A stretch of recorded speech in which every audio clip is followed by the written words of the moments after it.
PPT, the first slide.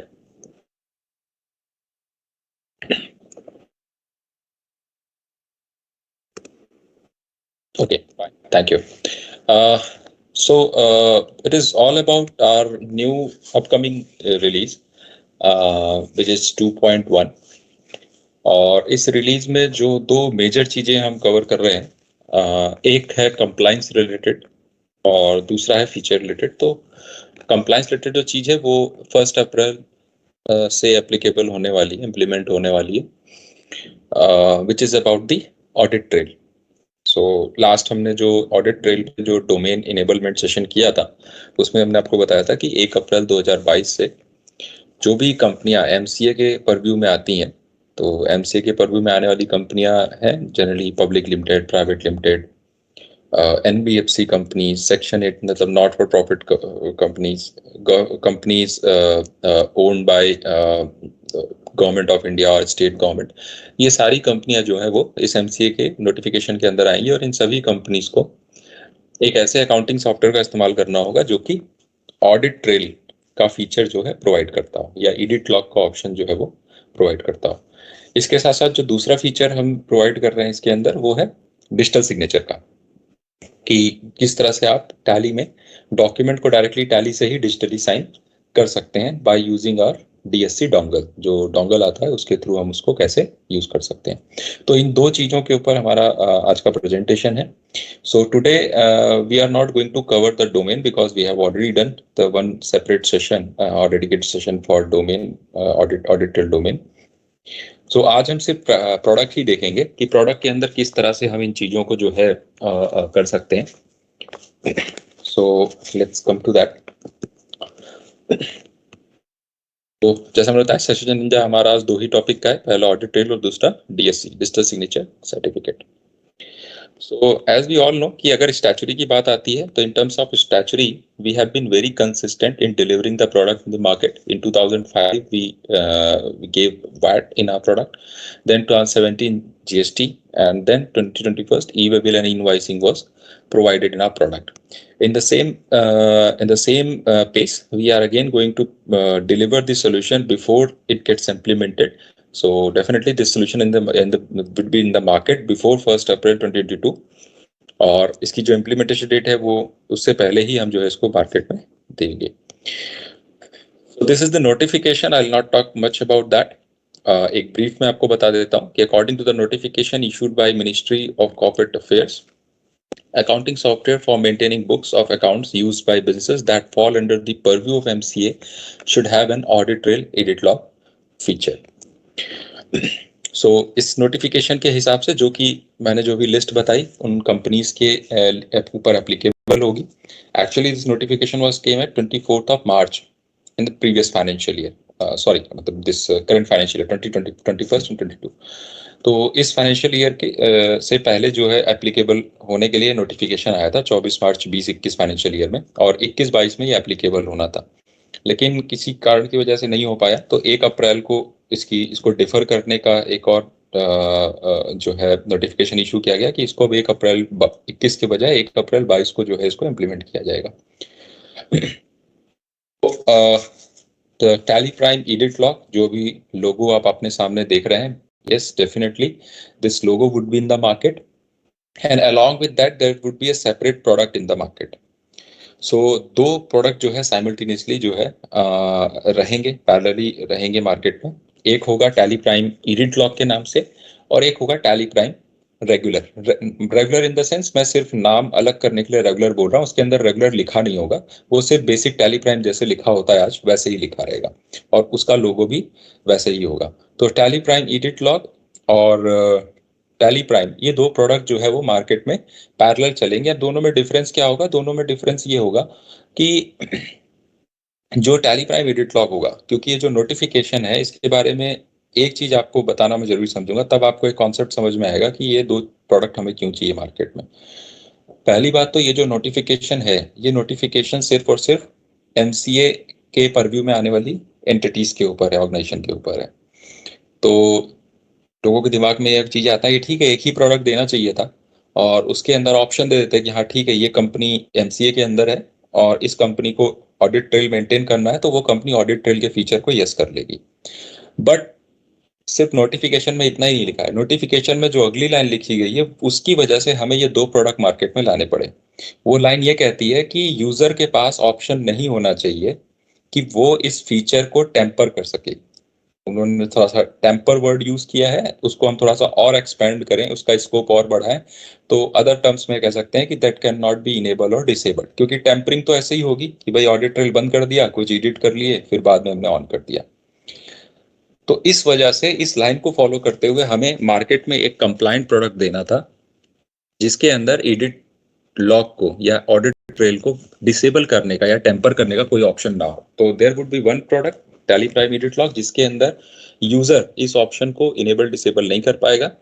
जबकि दूसरा product होगा टैली प्राइम, जिसके अंदर यूजर चाहे तो उसको अपनी मर्जी से वॉलंटरली, है ना, कोई कंप्लायंस का बर्डन नहीं है, वॉलंटरली अगर उसे लगता है कि हाँ ये अच्छा फीचर है, इससे उसे पर्सनली कुछ बेनिफिट हो सकता है, तो वो इस फीचर को यूज करना चाहे तो करे, जब बंद करना चाहे तब वो बंद भी कर सकता है। But that will happen only with tally prime, not with Tally Prime Edit Log. Okay, so let's start the product walkthrough. So Tally Prime Edit Log, the product will ensure that you are fully compliant from day one without needing to change the way you operate. All you need to do is to upgrade to Tally Prime Edit Log. We'll take care of the rest, and you will get the flexibility to operate both Tally Prime and Tally Prime Edit Log as per your business need. तो जैसे अभी आपको पता है कोई existence होती है, single licence पे हम जो है टैली ईआरपी और टैली प्राइम का जो है वर्जन उनको अलाउ करते हैं चलाने को। इसी तरीके से फ्यूचर में ऐसा हो सकता है, एंड अभी भी है ऐसा, कि बहुत से ऐसे हमारे कस्टमर हैं जिनके पास प्राइवेट लिमिटेड कंपनी भी है और साथ ही साथ उनकी कोई पार्टनरशिप फर्म भी है या प्रोप्राइटरशिप फर्म है। तो क्योंकि ये नोटिफिकेशन प्रोप्राइटरशिप फर्म या पार्टनरशिप फर्म या एलएलपीस के ऊपर नहीं एप्लीकेबल होती है, तो वो क्या करेंगे, वो tally Prime edit log use नहीं करेंगे, लेकिन उनको डेटा वही मेंटेन कर रहे हैं, तो दोनों अलग अलग रिलीजेस का कोऑपरेट करना पड़ेगा। तो that's why we have given the flexibility to our user. If such scenario is there, then user will be allowed to use Tally Prime and Tally Prime Edit Log both on a single license. Okay. And with the introduction of this new version of Tally Prime, which is Tally Prime Edit Log, इसकी वजह से कोई working में change नहीं आने वाला है। आप जिस तरह से वाउचर एंट्री करते हैं, जिस तरीके से ट्रांजैक्शन करते हैं, जो मॉडिफिकेशन करते हैं, आप वो सब कर सकते हैं, ठीक है, बट उसका एक लॉग बनेगा, ठीक है ना। अगेन एक क्वेश्चन आ सकता है आप लोग के दिमाग में कि हमने इसका स्कोप क्या रखा है, क्योंकि अगर आप नोटिफिकेशन देखेंगे भी जाके एमसीए की वेबसाइट पे, तो वो नोटिफिकेशन के अंदर स्कोप कुछ भी डिफाइन नहीं किया हुआ है। तो स्कोप इस की उनका एक लाइन का स्कोप है। उनका स्कोप ये है कि कोई भी एडिट्स किए गए हैं डेटा अकाउंटिंग रिकॉर्ड में, तो वो एडिट जो है लॉग मेंटेन होना चाहिए डेट वाइज और एक ऑर्डर में होना चाहिए, बस ये उनका एक लाइन का स्कोप है। लेकिन प्रोडक्ट बनाते वक्त हम इस एक लाइन के स्कोप के साथ नहीं जा सकते थे, तो we have to interpret it, और हमने इसको इंटरप्रेट किया और इसके बेस पे हमने एक सोल्यूशन डेवलप किया है और कोशिश की है कि इस स्कोप में हम एडिट्स की जो भी प्रोबेबल डेफिनेशन हो सकती है उसको हम कवर करें, ठीक है। So let's start. So audit trail or edit log solution that adapts to your compliance need completely without disrupting business process, जैसा मैंने आपको पहले बताया था। So before moving to the product, let me show you some installation procedure कि किस तरीके से ये procedures काम करेंगे। One second.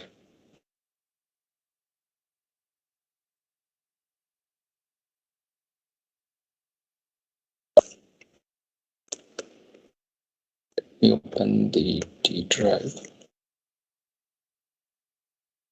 तो आप यहाँ पे देख सकते हैं कि ये दो सेटअप्स आपको मिलेंगे, जिसमें एक है टैली प्राइम का, दूसरा है टैली प्राइम एडिट लॉग का। जब आप इसका इंस्टॉलेशन करेंगे, तो जैसे टैली प्राइम एडिट लॉग को अगर मुझे इंस्टॉल करना है, तो I will double click on it. Installation procedure same है, इसमें कोई भी डिफरेंस जो है आपको नहीं दिखेगा। जब आप इसको इंस्टॉल करेंगे, इंस्टॉल न्यू पे, सेकेंड, यहाँ पे आप देखेंगे कि ये जो डिफॉल्ट इंस्टॉलेशन डायरेक्टरी है इसकी, क्योंकि ऑलरेडी मैंने इंस्टॉल किया हुआ है इसलिए इसके आगे ये 1 लिखा हुआ है। Otherwise tally Prime edit log install करते वक्त आपको जो डायरेक्टरी होगी ये बिल्कुल अलग डायरेक्टरी बनेगी। यानी कि अगर किसी ने ऑलरेडी टैली प्राइम इंस्टॉल किया हुआ है और वो tally Prime edit log install करता है, तो ऐसा नहीं है कि वो टैली प्राइम को ओवरराइट कर देगा, ठीक है। So we have used a different directory with the name of Tally Prime edit log. तो प्रोग्राम फाइल के अंदर नॉर्मल टैली प्राइम के फोल्डर में इंस्टॉल होगा, और टैली प्राइम एडिट लॉग के फोल्डर में इंस्टॉल होगा। तो गलती से अगर कोई इंस्टॉल करता भी है तो ओवरराइट के चांसेस जो है वो बिल्कुल ना के बराबर है। फिलहाल आपको इंस्टॉल पे क्लिक करना है, rest process are same, so I am not going to that. ठीक है, आफ्टर इंस्टॉलेशन जैसे आपको आइकन्स मिलते हैं वैसे आपको यहाँ पे आइकन्स मिल जाएंगे। एक टैली प्राइम का आइकन है, दूसरा टैली प्राइम एडिट लॉग का है। By seeing this you can identify, by seeing the icons of both applications you can identify which one is edit log and which one is tally Prime. ठीक है, तो इसके आगे एक छोटा सा ईएल मेंशन्ड है और यहाँ पे वो मेंशन नहीं है। तो अगर आप दो सेटअप आप इंस्टॉल भी कर लेते हैं तो किसी तरह का कोई कंफ्यूजन जो है वो आपको नहीं होगा। ठीक है, so let's start with tally Prime edit log first.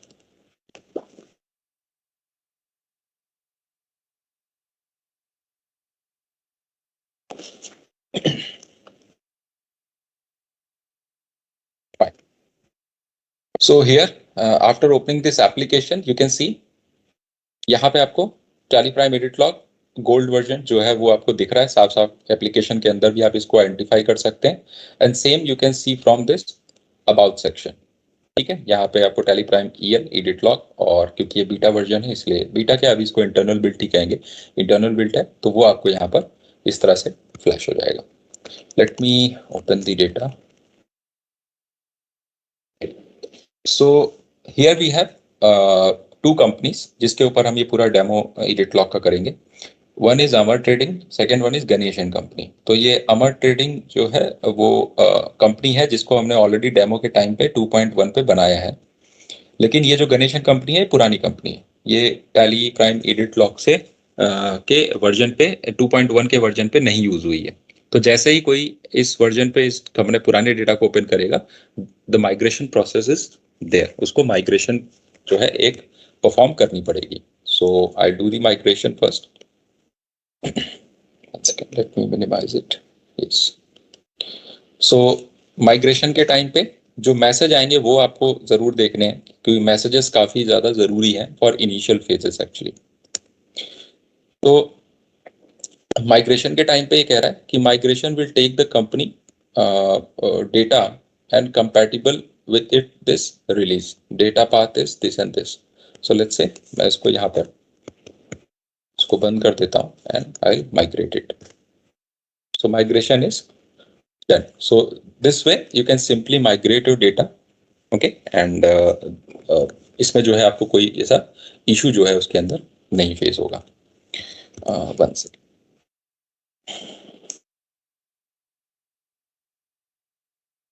One second, I am resharing my screen.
One second, let me close it. Yeah, desktop, evil demo data. I hope my screen is visible. मैंने बीच में screen sharing थोड़ी सी रोकी थोड़ी देर के लिए। Can anyone confirm yes or no?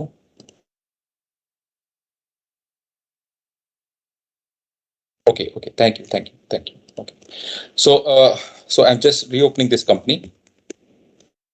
So sorry, the earlier data was not migrated complete because वो data अलग version पे था.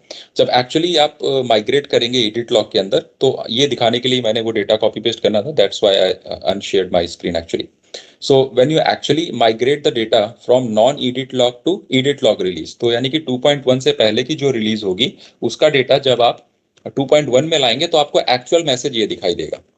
ठीक है, जो अभी आपको अपनी स्क्रीन पे दिखाई दे रहा है. इसमें लिख रहा है कि after migration your company data will be compatible with this release and Tally Prime edit log will always keep a log of all activities. यानी कि इस रिलीज में जब आप इस डेटा को ओपन करेंगे तो आपकी हर एक्टिविटी का एक लॉग जो है वो क्रिएट हो जाएगा, such as creation, alteration, deletion and for masters and vouchers. तो आपके जितने भी मास्टर्स और वाउचर है उन सबका एक्टिविटीज ट्रैक होंगी. Track in the sense creation, alteration या डिलीशन या कैंसिलेशन से जो भी जुड़ी एक्टिविटी आप करेंगे वो सारी जो है उसका एक लॉग यहाँ पर मेंटेन होता जाएगा.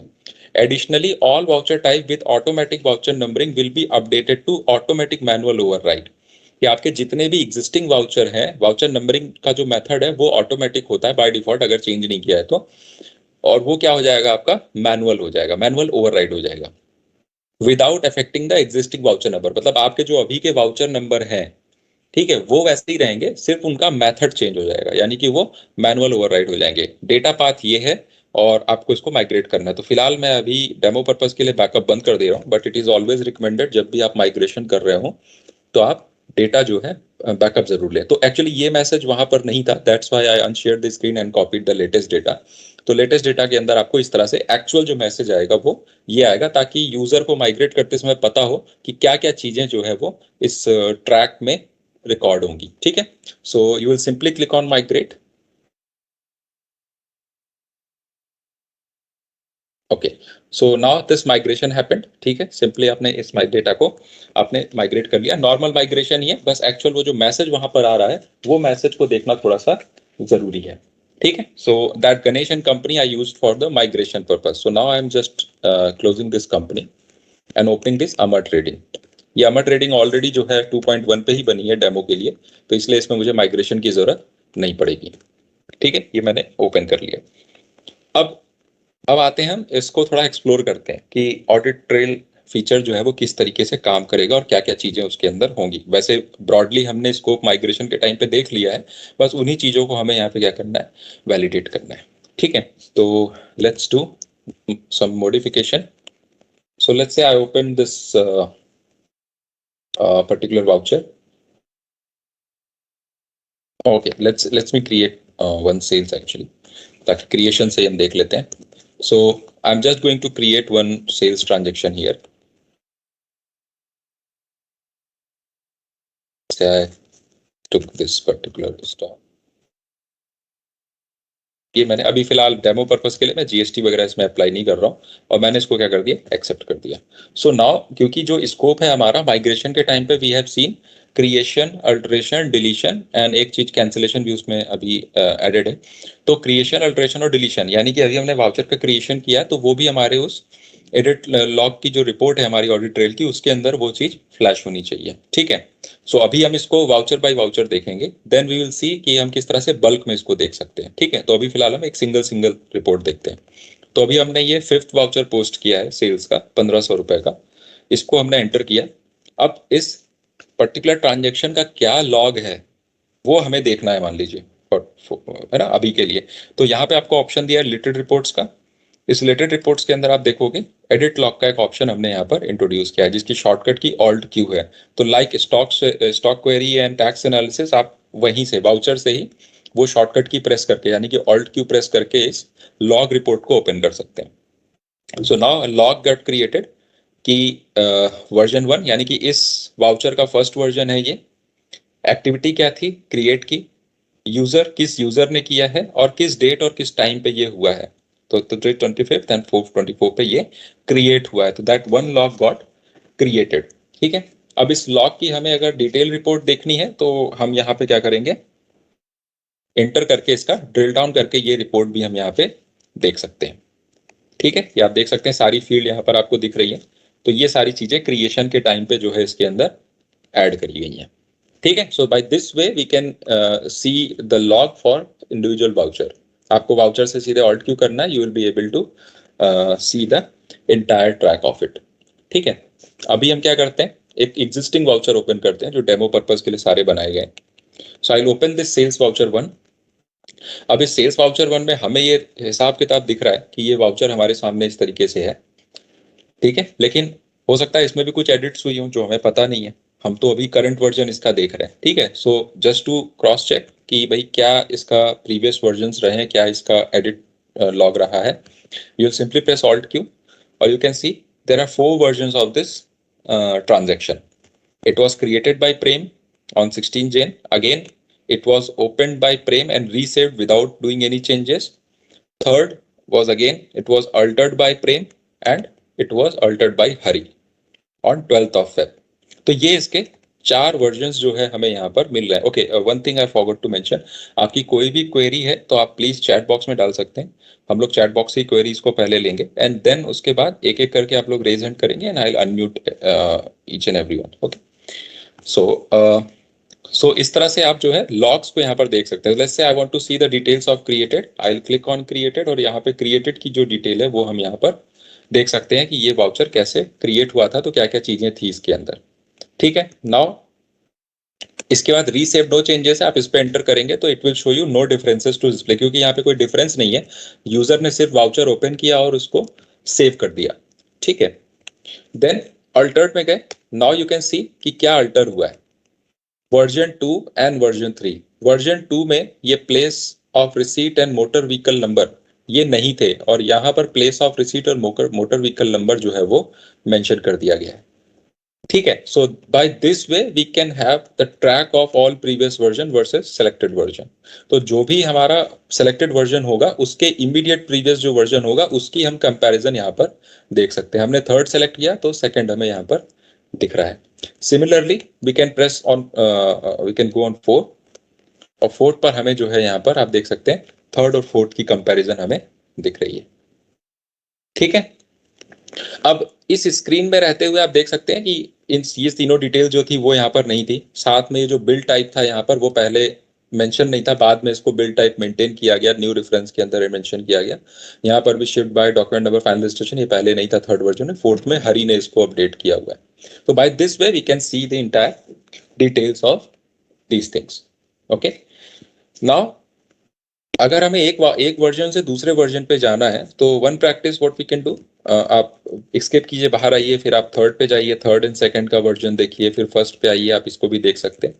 Otherwise what we can do, we can simply go on any version, हम किसी भी एक वर्जन पे जा सकते हैं और यहाँ से प्लस और माइनस बटन के साथ हम जो है इसको इसी स्क्रीन पे नेविगेट कर सकते हैं। ठीक है, सो लेट्स से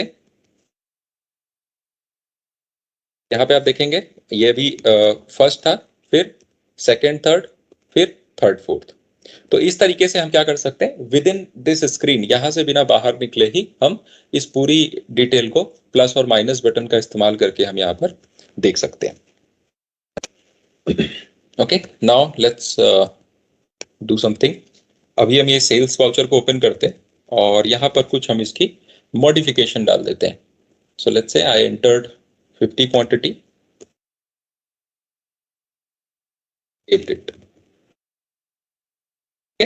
तो अब अगर आप देखेंगे तो हमने सिर्फ क्वांटिटी चेंज किया हुआ है। ठीक है, बट जरूरी नहीं है कि क्वांटिटी चेंज करने से चेंजेस सिर्फ क्वांटिटी में ही हुआ हो, उसकी वजह से और भी चेंजेस हो सकते हैं। लाइक टोटल अमाउंट भी चेंज हो गया होगा, टोटल अमाउंट चेंज हुआ होगा तो सेल्स की फिगर चेंज हुई होगी, सेल्स फिगर चेंज हुई होगी तो पार्टी का जो मास्टर है उसकी आउटस्टैंडिंग भी चेंज हुई होगी, मतलब उस लेजर का उस पर्टिकुलर ट्रांजेक्शन में जो बैलेंस है वो भी चेंज हुआ होगा। तो अब इस रिपोर्ट को आप देखिए कि यहाँ पे मैंने वाउचर ओपन किया, ऑल्ट क्यू किया, अब यहाँ पे हरी के नाम से मैंने अकाउंट लॉगिन किया है, तो 25 फरवरी को 4:30 पे, मतलब 29 मिनट पे बेसिकली यहाँ पे एक और लॉग मेंटेन हो गया। You will press enter here and just see the details कि क्या क्या चीजें चेंज हुई है। सो this is fourth version, this is fifth version, this is the latest one. तो यहाँ पे पीसेस में रेट में कोई चेंजेस नहीं है, अमाउंट में चेंज आ गया, एक्चुअल क्वांटिटी में, बिलिंग क्वांटिटी में चेंज आ गया। अब क्योंकि हमने सिर्फ क्वांटिटी चेंज किया था, इसके साथ साथ देखिए जो प्राइमरी गोडाउन एलोकेशन है वो भी बैकएंड पे होती है, उसमें भी चेंज है। देन सेल्स अकाउंट का टोटल फिगर में भी चेंज आ जाएगा, इस पर्टिकुलर वाउचर में वो वैल्यू 750 हो जाएगी। देन जो पर्टिकुलर पार्टी है उसका भी इस ट्रांजेक्शन से जो आउटस्टैंडिंग बढ़ना घटना है वो 1500 की बजाय 750 हो जाएगा, और साथ में जो बिल एलोकेशन है वो भी चेंज जाएगी। तो सिर्फ एक सिंगल फील्ड के चेंज करने से जितनी जगह भी जितने भी पॉसिबल चेंजेस हो रहे हैं उन सभी को आप यहाँ पर बहुत ही इजिली देख सकते हैं। And just to make a difference between modified and non-modified fields, you can see there's a color, red color is being used. जहां पे भी रेड कलर से दिखा रहा है वो मॉडिफाइड फील्ड है आपकी। ठीक है, तो by by doing this we can see कि किस तरह से ये डिटेल जो है आपको यहाँ पे दिख रही है। दूसरा, अगर आप किसी पर्टिकुलर डिटेल को नहीं देखना चाहते, आप शिफ्ट एंटर करके इसको कोलैप्स या एक्सपेंड भी कर सकते हैं। ठीक है, या फिर आप क्या कर सकते हैं, डायरेक्ट ऑल्ट F1 करके सारी डिटेल को हटा भी सकते हैं, तो सारी डिटेल यहाँ से हट जाएगी, which is again of no use. But again अगर आपको लगता है कि आपको इन डिटेल की जरूरत नहीं है तो आप इसको यहाँ से हटा सकते हैं, या स्पेसिफिक किसी फील्ड को शिफ्ट इंटर करके आप कोलैप्स और एक्सपेंड भी कर सकते हैं। ठीक है, तो by this way we can have the logs of different different things. Now we come to another thing. So अभी हमने क्रिएशन देखा, then we saw how modification works. Now we are going to delete this voucher. ठीक है, कि delete है और cancel है तो कैसे हम देख पा रहे हैं। ठीक है, so let's do one thing, I will cancel this voucher. ये जो परचेज वाउचर है इसको मैं कैंसिल कर देता हूँ। ठीक है, आई कैंसिल्ड इट। तो टैली का जो बेसिक बिहेवियर है कि कैंसिल वाउचर हमें दिखता है, वो वाउचर नंबर को रिटेन करता है, दैट विल रिमेन देयर, लेकिन उसके अंदर जो फील्ड होती हैं वो सारी खाली हो जाती हैं। ठीक है, तो ये बेसिक बिहेवियर है इसका। And then if I delete this particular voucher, इसको मैंने यहाँ से डिलीट कर दिया। डिलीट में बेसिक बिहेवियर क्या होता है कि वो पर्टिकुलर रिपोर्ट से हट जाता है। जैसे अगर आप देखेंगे तो सेल्स का जो फर्स्ट वाउचर था वो अब यहाँ पर नहीं दिख रहा है क्योंकि हमने उसको डिलीट कर दिया है। अब एडिट का जो स्कोप है वो डिफाइंड नहीं है, लेकिन माइग्रेशन के टाइम पे हम ये कह रहे हैं कि हम डिलीटेड वाउचर का भी ट्रैक आपको देंगे, और एक्चुअली ये बहुत ज़रूरी चीज़ है। एडिट लॉग में अगर हम इस चीज़ को छोड़ देंगे तो काफ़ी कुछ हम मिस कर जाएंगे। तो इसके लिए एडिट लॉग के अंदर हमने डिलीटेड वाउचर को भी स्कोप के अंदर रखा हुआ है। लेकिन अब क्योंकि बेसिक बिहेवियर डिलीट का ये है कि डिलीट करने के बाद वाउचर वहां से उस लाइन आइटम जो लाइन आइटम वहां से हट जाता है, तो अब उस रिपोर्ट को देखने के लिए हमें क्या करना पड़ेगा और कैंसिल्ड की रिपोर्ट हमें कैसे मिलेगी। ठीक है, so let's go to the cancelled one first. तो कैंसिल्ड वाउचर पे हम गए और कैंसिल्ड वाउचर में हमें इसका कोई डिटेल अभी नहीं दिख रहा है फिलहाल। 1 सेकेंड, कोई डिटेल हमें यहाँ पे नहीं दिख रहा है। तो इसके लिए हम क्या करेंगे, अगेन ऑल्ट क्यू प्रेस करेंगे। अब आप देखिए यहाँ पे कुछ डिफरेंट डिफरेंट स्टेटस हैं इसके, हम इसके बारे में बात करेंगे क्या है। लास्ट जो आपको दिख रहा है ऑल्टर्ड स्टेटस कैंसिल्ड, यानी कि 25 फरवरी को 4:32 पे हरी ने इसको कैंसिल कर दिया। Now you want to see the status of this voucher before cancelling. और कैंसिलेशन के बाद के पहले, मतलब कैंसिलेशन होने से पहले क्या था ये वाउचर, वो डिटेल आपको यहाँ पर बहुत ही क्लियरली दिख रही है। ठीक है, क्योंकि एडिट लॉग का कोई स्कोप नहीं है, that's why we are tracking this.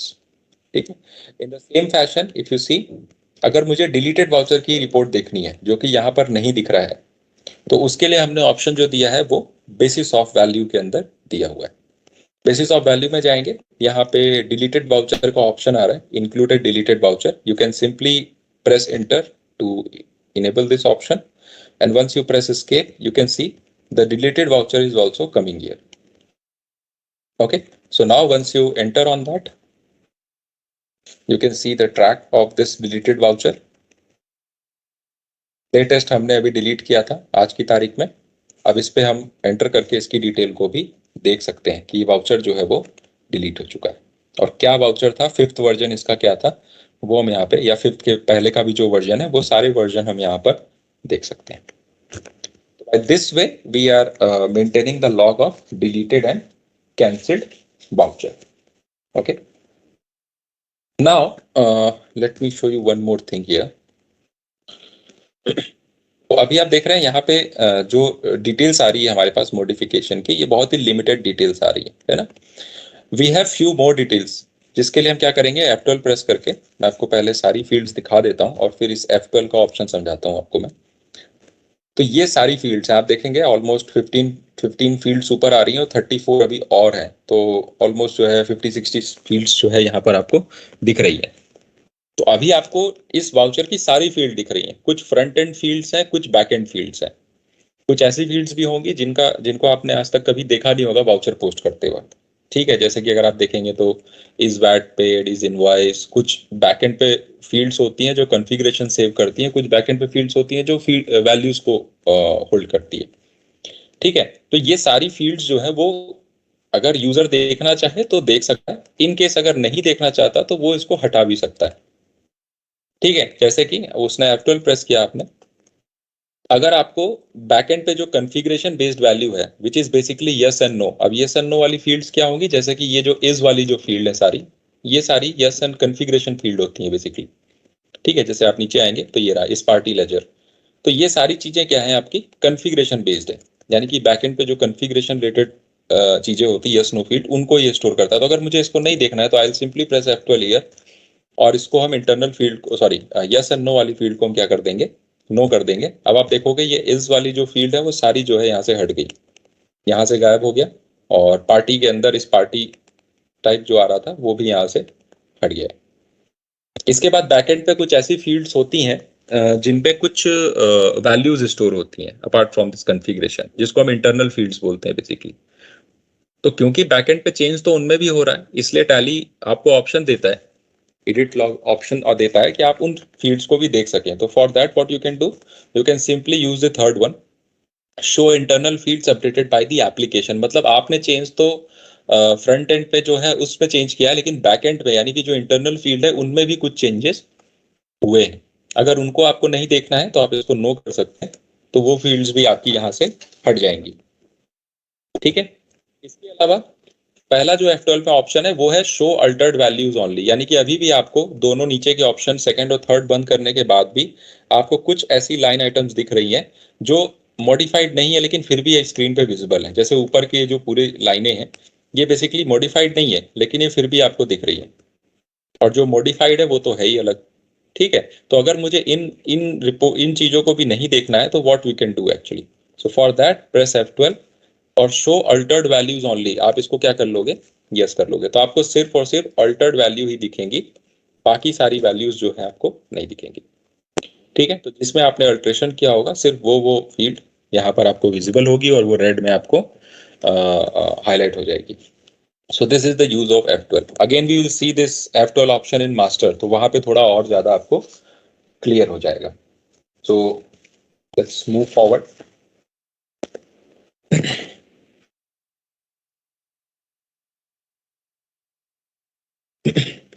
Okay, वो कॉन्फ़िगरेशन वैल्यू वी सॉ। अब इसका स्कोप अगर हमें देखना है कि क्या क्या चीजें हैं, क्या क्या चीजें हम ट्रैक कर रहे हैं, तो क्रिएशन, अल्ट्रेशन, डिलीशन और कैंसिलेशन तो आपने देख ही लिया।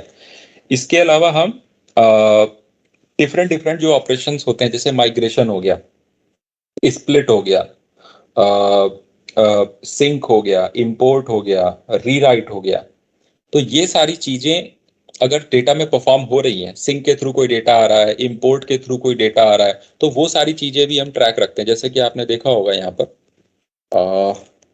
Under this basis of value, जब डिलीटेड वाउचर हम ओपन कर रहे हैं, नहीं इसमें हम देख रहे थे अभी शायद, नहीं इंपोर्ट वाला एक ऑप्शन मैं दिखाना चाह रहा था आपको, ये रहा।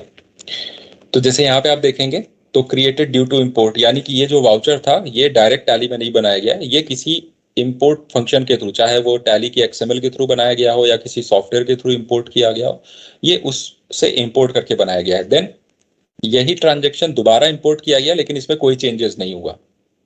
थर्ड वन, इंपोर्ट हुआ और इस बार इसके अंदर कुछ ना कुछ अल्ट्रेशन हो गई। अब वो क्या अल्ट्रेशन हुई वो आप यहाँ से देख सकते हो। ठीक है, जैसे कि पहले जो एक्चुअल क्वांटिटी थी, रेट अमाउंट तो उतना ही था लेकिन पीसेस अमाउंट उतना ही था, जो एक्चुअल क्वांटिटी थी वो जो है चेंज कर दी गई। ठीक है, तो इस तरीके से इंपोर्ट से अगर कुछ हुआ है तो इंपोर्ट वाले ऑप्शन में दिखेगा, सिंक के थ्रू हुआ है तो सिंक लिखा होगा, जैसे क्रिएटेड ड्यू टू सिंक या alter due to sync. Rewrite है, रीराइट या स्प्लिट किया है तो स्प्लिट का भी जो पूरा रिकॉर्ड जो है उसके अंदर रहेगा। तो that is the entire scope of of this edit log thing. Okay, now move forward.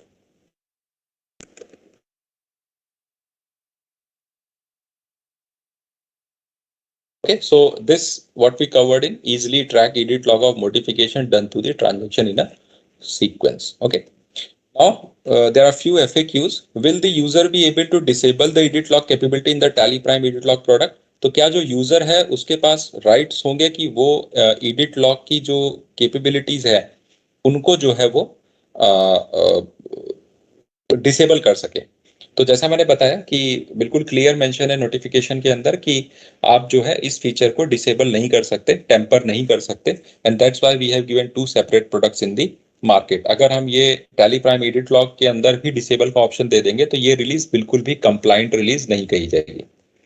Can the user compare selected version? तो यूजर कंपेयर सेलेक्टेड वर्जन का मतलब ये है कि जैसे भी हमने देखा 1 से लेकर 7 तक वर्जन थे, तो क्या मैं पहला और 7वां वर्जन कंपेयर कर सकता हूं? तो ऐसा नहीं है. The only version you can compare is जो आपने वर्जन सेलेक्ट किया है और उसकी इमीडिएट प्रीवियस जो है, यानी कि आपने 7 नंबर का कोई वर्जन सेलेक्ट किया है तो 7 के इमीडिएट प्रीवियस 6 होगा, तो 7 और 6 को आप कंपेयर कर पाएंगे. फिर 6 और 5 को, फिर 5 और 4 को, 4 और 3, 3 to 2 और 2 to 1. आप इस तरह से उसको देख पाएंगे, उसकी वर्जन के गैप्स को देख पाएंगे. और एक वर्जन से दूसरे वर्जन पे जाने के लिए जैसा हमने दिखाया प्लस और माइनस बटन का आप इस्तेमाल कर सकते हैं. Will data size gets impacted by having the edit log for each and every modification of transition? तो क्योंकि हर ट्रांजिशन का हम एक हर मॉडिफिकेशन का एक लॉग हम मेंटेन कर रहे हैं, तो क्या ये डेटा को भी इम्पैक्ट करेगा? तो yes, definitely the data size is expected to be increased marginally, and keeping in mind that the version history for each and every change needs to be maintained for each and every transaction. क्योंकि ये overall record रखने की बात नहीं है कि हमने total कितने एडिट्स हुए वो रख लिए, टोटल कितने डिलीट्स हुए वो रख लिए. ये हर ट्रांजेक्शन की हर फील्ड का रिकॉर्ड हमें रखना है कि अगर किसी ट्रांजेक्शन में एक फील्ड तक चेंज हुई है, यानी कि अगर नरेशन में फुल स्टॉप भी अगर चेंज किया गया है तो भी उसको भी वो भी एडिट के परव्यू में आ जाएगा. तो इतनी डीप लेवल पे अगर चीजें हम रिकॉर्ड कर रहे हैं तो डेफिनेटली कहीं ना कहीं ये डेटा को इम्पैक्ट करेगा, but that increment would be marginal. ठीक है. नाउ अभी तक जो हमने देखा वो था हमारा ट्रांजेक्शन के लेवल पे. Now we will see how this modification will work in case of ledgers and ledger group and stock item. So let's come to the data. Let's see, I have a ledger here for B2B enterprises. अब ये जो laser है इसका मुझे log देखना है कि अभी तो फिलहाल मैंने जैसे आपको कहा था कि हम अभी 1 by 1 चल रहे हैं. आगे चल के हम अभी बल्क रिपोर्ट भी देखेंगे. जैसे अभी हमने देखा डिलीट का कैसे हम एक साथ देख सकते हैं, वैसे ही अल्टरेशन के लिए भी हम बल्क रिपोर्ट देख सकते हैं, मास्टर्स के लिए भी और ट्रांजेक्शन के लिए भी. वो हम अभी आगे इसको एक्सप्लोर करेंगे किस तरह से हम इसको देख सकते हैं. तो B2B इंटरप्राइजेस जो लेजर है इसमें हमें इसके एडिट्स देखने हैं कि किस तरीके से क्या इसका लॉग अभी तक का रहा है. तो you can simply go on related reports. Again you will have the same thing which is alt Q. तो आप यहाँ पे ऑल्ट क्यू प्रेस कर सकते हैं और you will get the detail of it. So it was created by Prem, then it was resaved by Prem without doing any changes, and then Prem altered it. So now what alteration has been done? You can simply press enter here and you can get the details. अब यहाँ पे मैं आपको FL का concept एक बार फिर से बताता हूँ. आई थिंक यहाँ पे काफी क्लियर हो जाएगा. तो लेट्स से मैंने अल्टर्ड फील्ड को नो कर दिया. मुझे कॉन्फ़िगरेशन बेस्ड वैल्यू भी देखनी है और साथ में इंटरनल फील्ड्स भी देखनी है. ठीक है. तो अब देखिए कितनी सारी फील्ड्स यहाँ पर आ गई. अभी तक हमें सिर्फ 2 ही लाइन दिख रही थी, लेकिन अब यहाँ बहुत सारी फील्ड आ गई है. ठीक है. अब इन सारी फील्ड्स में क्या है, कुछ मॉडिफाइड हुई है, कुछ नहीं हुई है.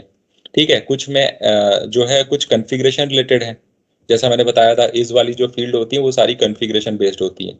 कुछ होती हैं जो इंटरनल फील्ड्स होती हैं, जैसे कि आप यहाँ देखेंगे लैंग्वेज आईडी. लैंग्वेज आईडी आपकी इंटरनल फील्ड है.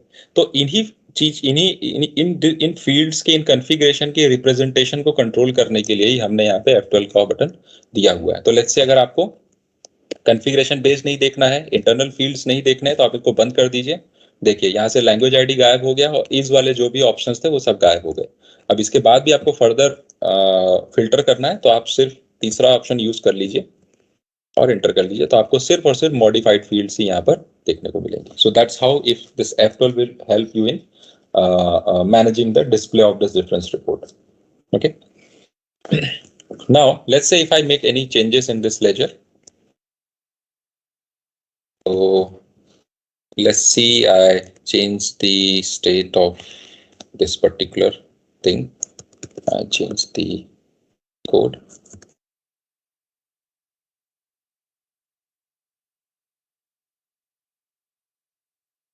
Under set under GST details के अंदर, मतलब ऐसा नहीं है कि सिर्फ पहली स्क्रीन पे जो वैल्यूज हैं सिर्फ उनको हम ट्रैक कर रहे हैं। अगर आपने किसी सेकेंडरी स्क्रीन पे भी कोई चेंजेस किए हैं तो वो भी इसके स्कोप में है। So just to demonstrate it I am changing this party type of this ledger, और इसको हमने सेव कर दिया। So now let's see B2B enterprises जो है इसका हमें एडिट लॉग देखना है। तो now you can see this ledger got altered by Hari on 25 446। Now let's see what were the details which got updated.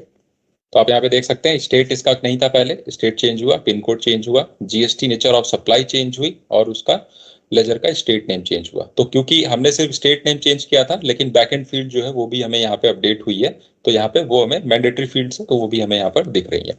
जो ऑप्शनल फील्ड्स होंगी, मतलब जिनका वाउचर्स पे फ्रंट एंड पे कोई लेना देना नहीं है, उसको हम एक्चुअल से कंट्रोल कर सकते हैं।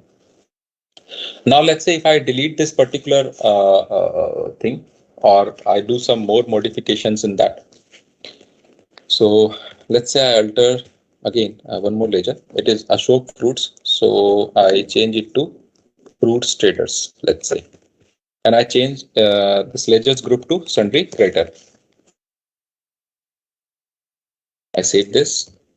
So once I reopen this Fruits Trader ledger, I'll press Alt Q. I'll get the detail कि what was changed. वो सारी डिटेल जो है यहाँ पर मुझे दिख जाएगी। अब क्योंकि हमने एक क्वेश्चन इससे दिमाग में जनरली आ जाता है कि अभी हमने पार्टी का नाम तो चेंज कर दिया, पहले ये अशोक फ्रूट्स था, अभी हमने फ्रूट ट्रेडर्स कर दिया। तो ये एक्चुअली देखा जाए तो हमने मास्टर पे चेंज किया, लेकिन ये नाम तो सारे जो है इससे रिलेटेड ट्रांजेक्शन्स में भी हो गया होगा, है ना? बिल्कुल लॉजिकल सी बात है। तो चेंजेस तो उसमें भी हो गए, लेकिन यहाँ पे बिहेवियर क्या है इसका कि जस्ट एग्जांपल के थ्रू मैं इसको समझाता हूँ कि लेट्स से मान लीजिए हमने किसी पार्टी का मास्टर चेंज कर दिया और उस पार्टी का नाम चेंज कर दिया बेसिकली, और उस पार्टी के मास्टर का नाम चेंज करने से उसके जो 1000 वाउचर हैं उन वाउचर्स में डिफरेंस आ गया। अब अगर कोई बंदा यहाँ पर आएगा, let's say if I show you this, अगर कोई बंदा बल्क में रिपोर्ट देखता है तो उसको तो लिस्ट आ जाएगी कि आपने 1000 वाउचर अपडेट कर दिए, 1000 वाउचर में आपने अल्टरेशन कर दिया है, which will not give the right impact actually, कि एक्चुअल में सिर्फ नाम चेंज हुआ है और कुछ नहीं हुआ है, और वो भी मास्टर लेवल पे आपने चेंज किया है।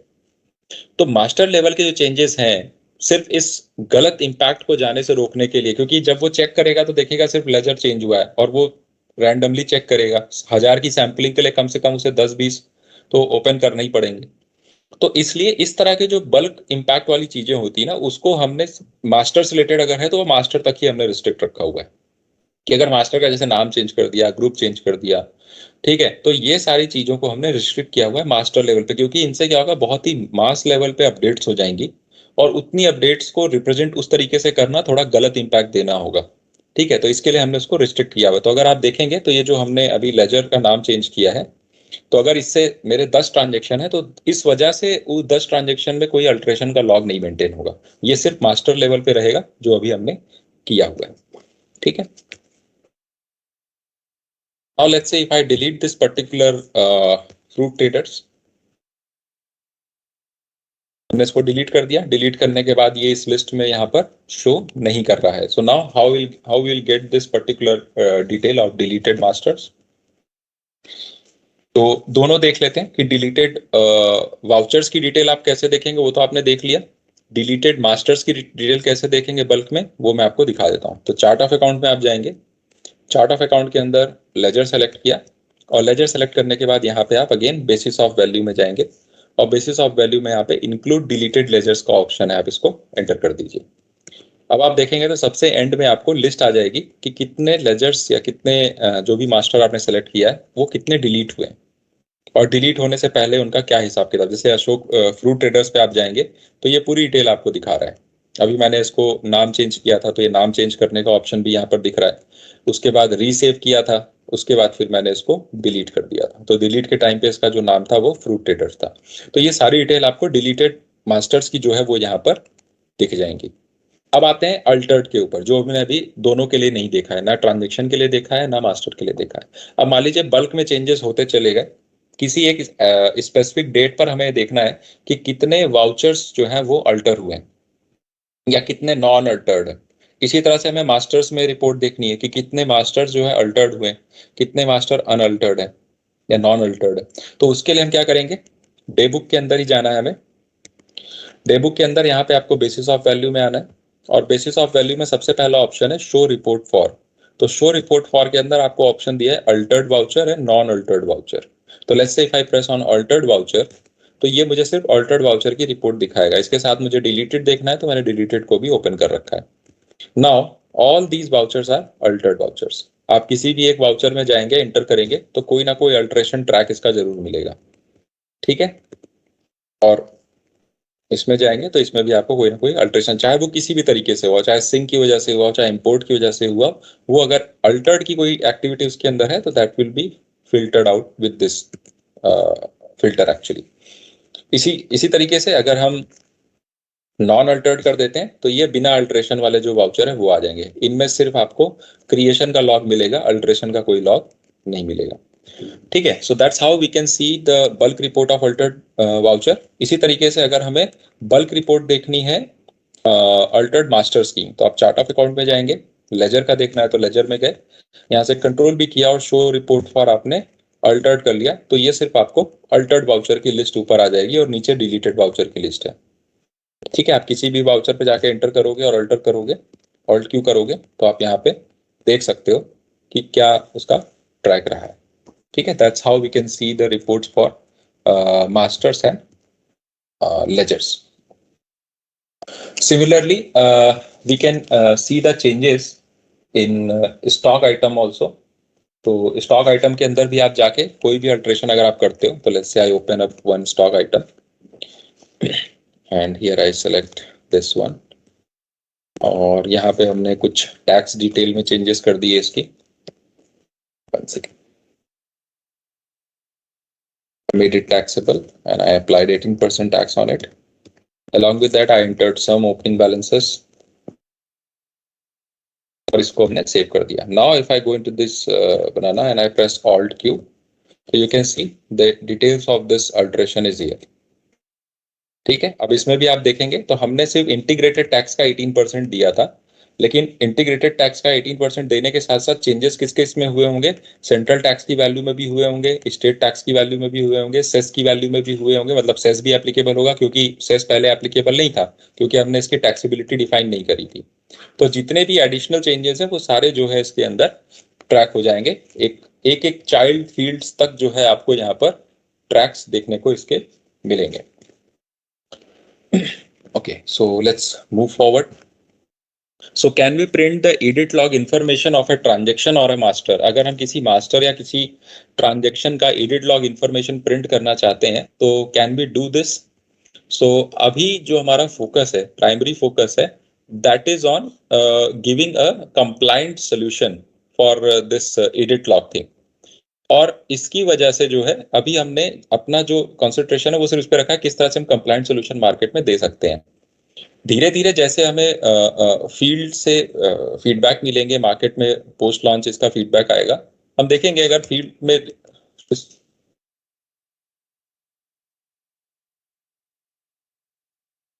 one second, I'll stop my presentation for 1 minute.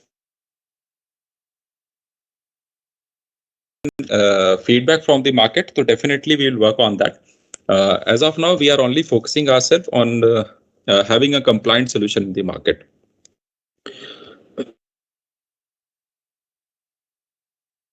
Now we come to the another section of this presentation, which will demonstrate the impact of insertion and deletion of transaction on your voucher numbering.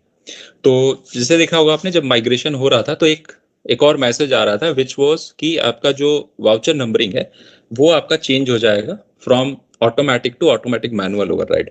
तो क्यों ऐसा हुआ, क्यों जरूरी है, वो हम थोड़ा सा इसको एक्सप्लोर करेंगे। तो लेट मी ओपन दिस।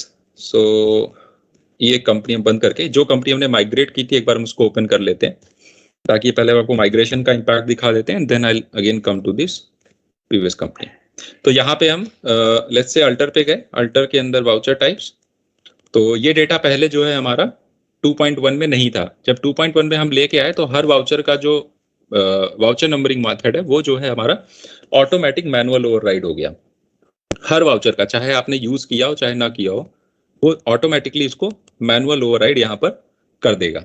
ठीक है, अब लेट्स से अगर आप इसको चेंज करना चाहते हैं तो यू कैन चेंज इट। ठीक है, लेट्स से मान लीजिए मैं पेमेंट वाउचर मैंने यूज किया है तो मैं उसका एक बार दिखा देता हूँ। यूज किया इन द सेंस मतलब उसका डेटा यहाँ पर है, तो जब हम उसको इंटर करेंगे तो उसका इम्पैक्ट भी आप देख पाएंगे। तो यहाँ पे मान लीजिए मैंने इसको ऑटोमेटिक करना है तो आई यू कैन डू दैट। ठीक है, tally will not restrict you, लेकिन उसके साथ आपको एक मैसेज यहाँ पे दिखेगा कि आप वाउचर नंबरिंग चेंज कर रहे हैं, the you are changing the voucher number method which may lead to renumbering of existing voucher. यानी कि हो सकता है उसकी वजह से आपके जो एग्जिस्टिंग वाउचर है उनकी री नंबरिंग हो जाए। अब री नंबरिंग कैसे हो जाए कि मान लीजिए हमने वाउचर डिलीट कर दिया है, सेल्स का हमने एक वाउचर डिलीट किया था, तो जो दूसरा वाउचर है वो सेल नंबर 2 है, हम जैसे ही इसको ऑटोमेटिक करेंगे वो सेल नंबर 1 बन जाएगा। ठीक है, तो डेफिनेटली उसका वाउचर नंबर जो है वो चेंज हो जाएगा। और हर इस तरह की जो री नंबरिंग होगी उसका एक एडिट लॉग क्रिएट हो जाएगा, जितने भी अफेक्टेड वाउचर होंगे उन सबका।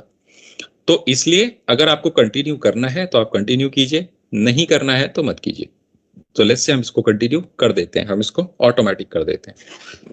ठीक है, ऑटोमेटिक करने के बाद हमने इसको सेव कर दिया and after saving this particular thing हमने यहाँ पे एक और डे बुक के अंदर जाके एक और जो है let's say 1 second, let me close it, I will show you the data in which I have all the vouchers. So let me do it again, payment, and here I did modification to automatic। ठीक है, अभी automatic हो चुका है। अब इसमें मान लीजिए डे बुक में जाके मैं कोई नया वाउचर इंसर्ट करता हूँ, तो लेट्स से यहाँ पर फर्स्ट नंबर पे मैं कोई वाउचर इंसर्ट कर देता हूँ, तो what will happen, I'll insert voucher. The moment I'll insert voucher, it will give me a pop-up कि this activity may lead to renumbering of the subsequent vouchers if the voucher numbering method is automatic। ठीक है, यानी कि अगर आप यहाँ पे voucher insert करते हैं तो डेफिनेटली इसका इम्पैक्ट जो सब्सिक्वेंट वाउचर्स हैं उनके ऊपर जाएगा और डेफिनेटली उसका एक लॉग मेंटेन हो जाएगा। But still I want to continue, I can press yes, I will record a voucher. ये वाउचर हमने मान लीजिए रिकॉर्ड कर दिया 9000 का ऑन अकाउंट वाउचर हमने पोस्ट कर दिया। अभी क्या है, डे बुक में एक वाउचर यहाँ पर आ गया है और बाकी वाउचर इसके नीचे आ रहे हैं। नाउ लेट्स सी कि इन वाउचर्स के साथ क्या इंपैक्ट हुआ है।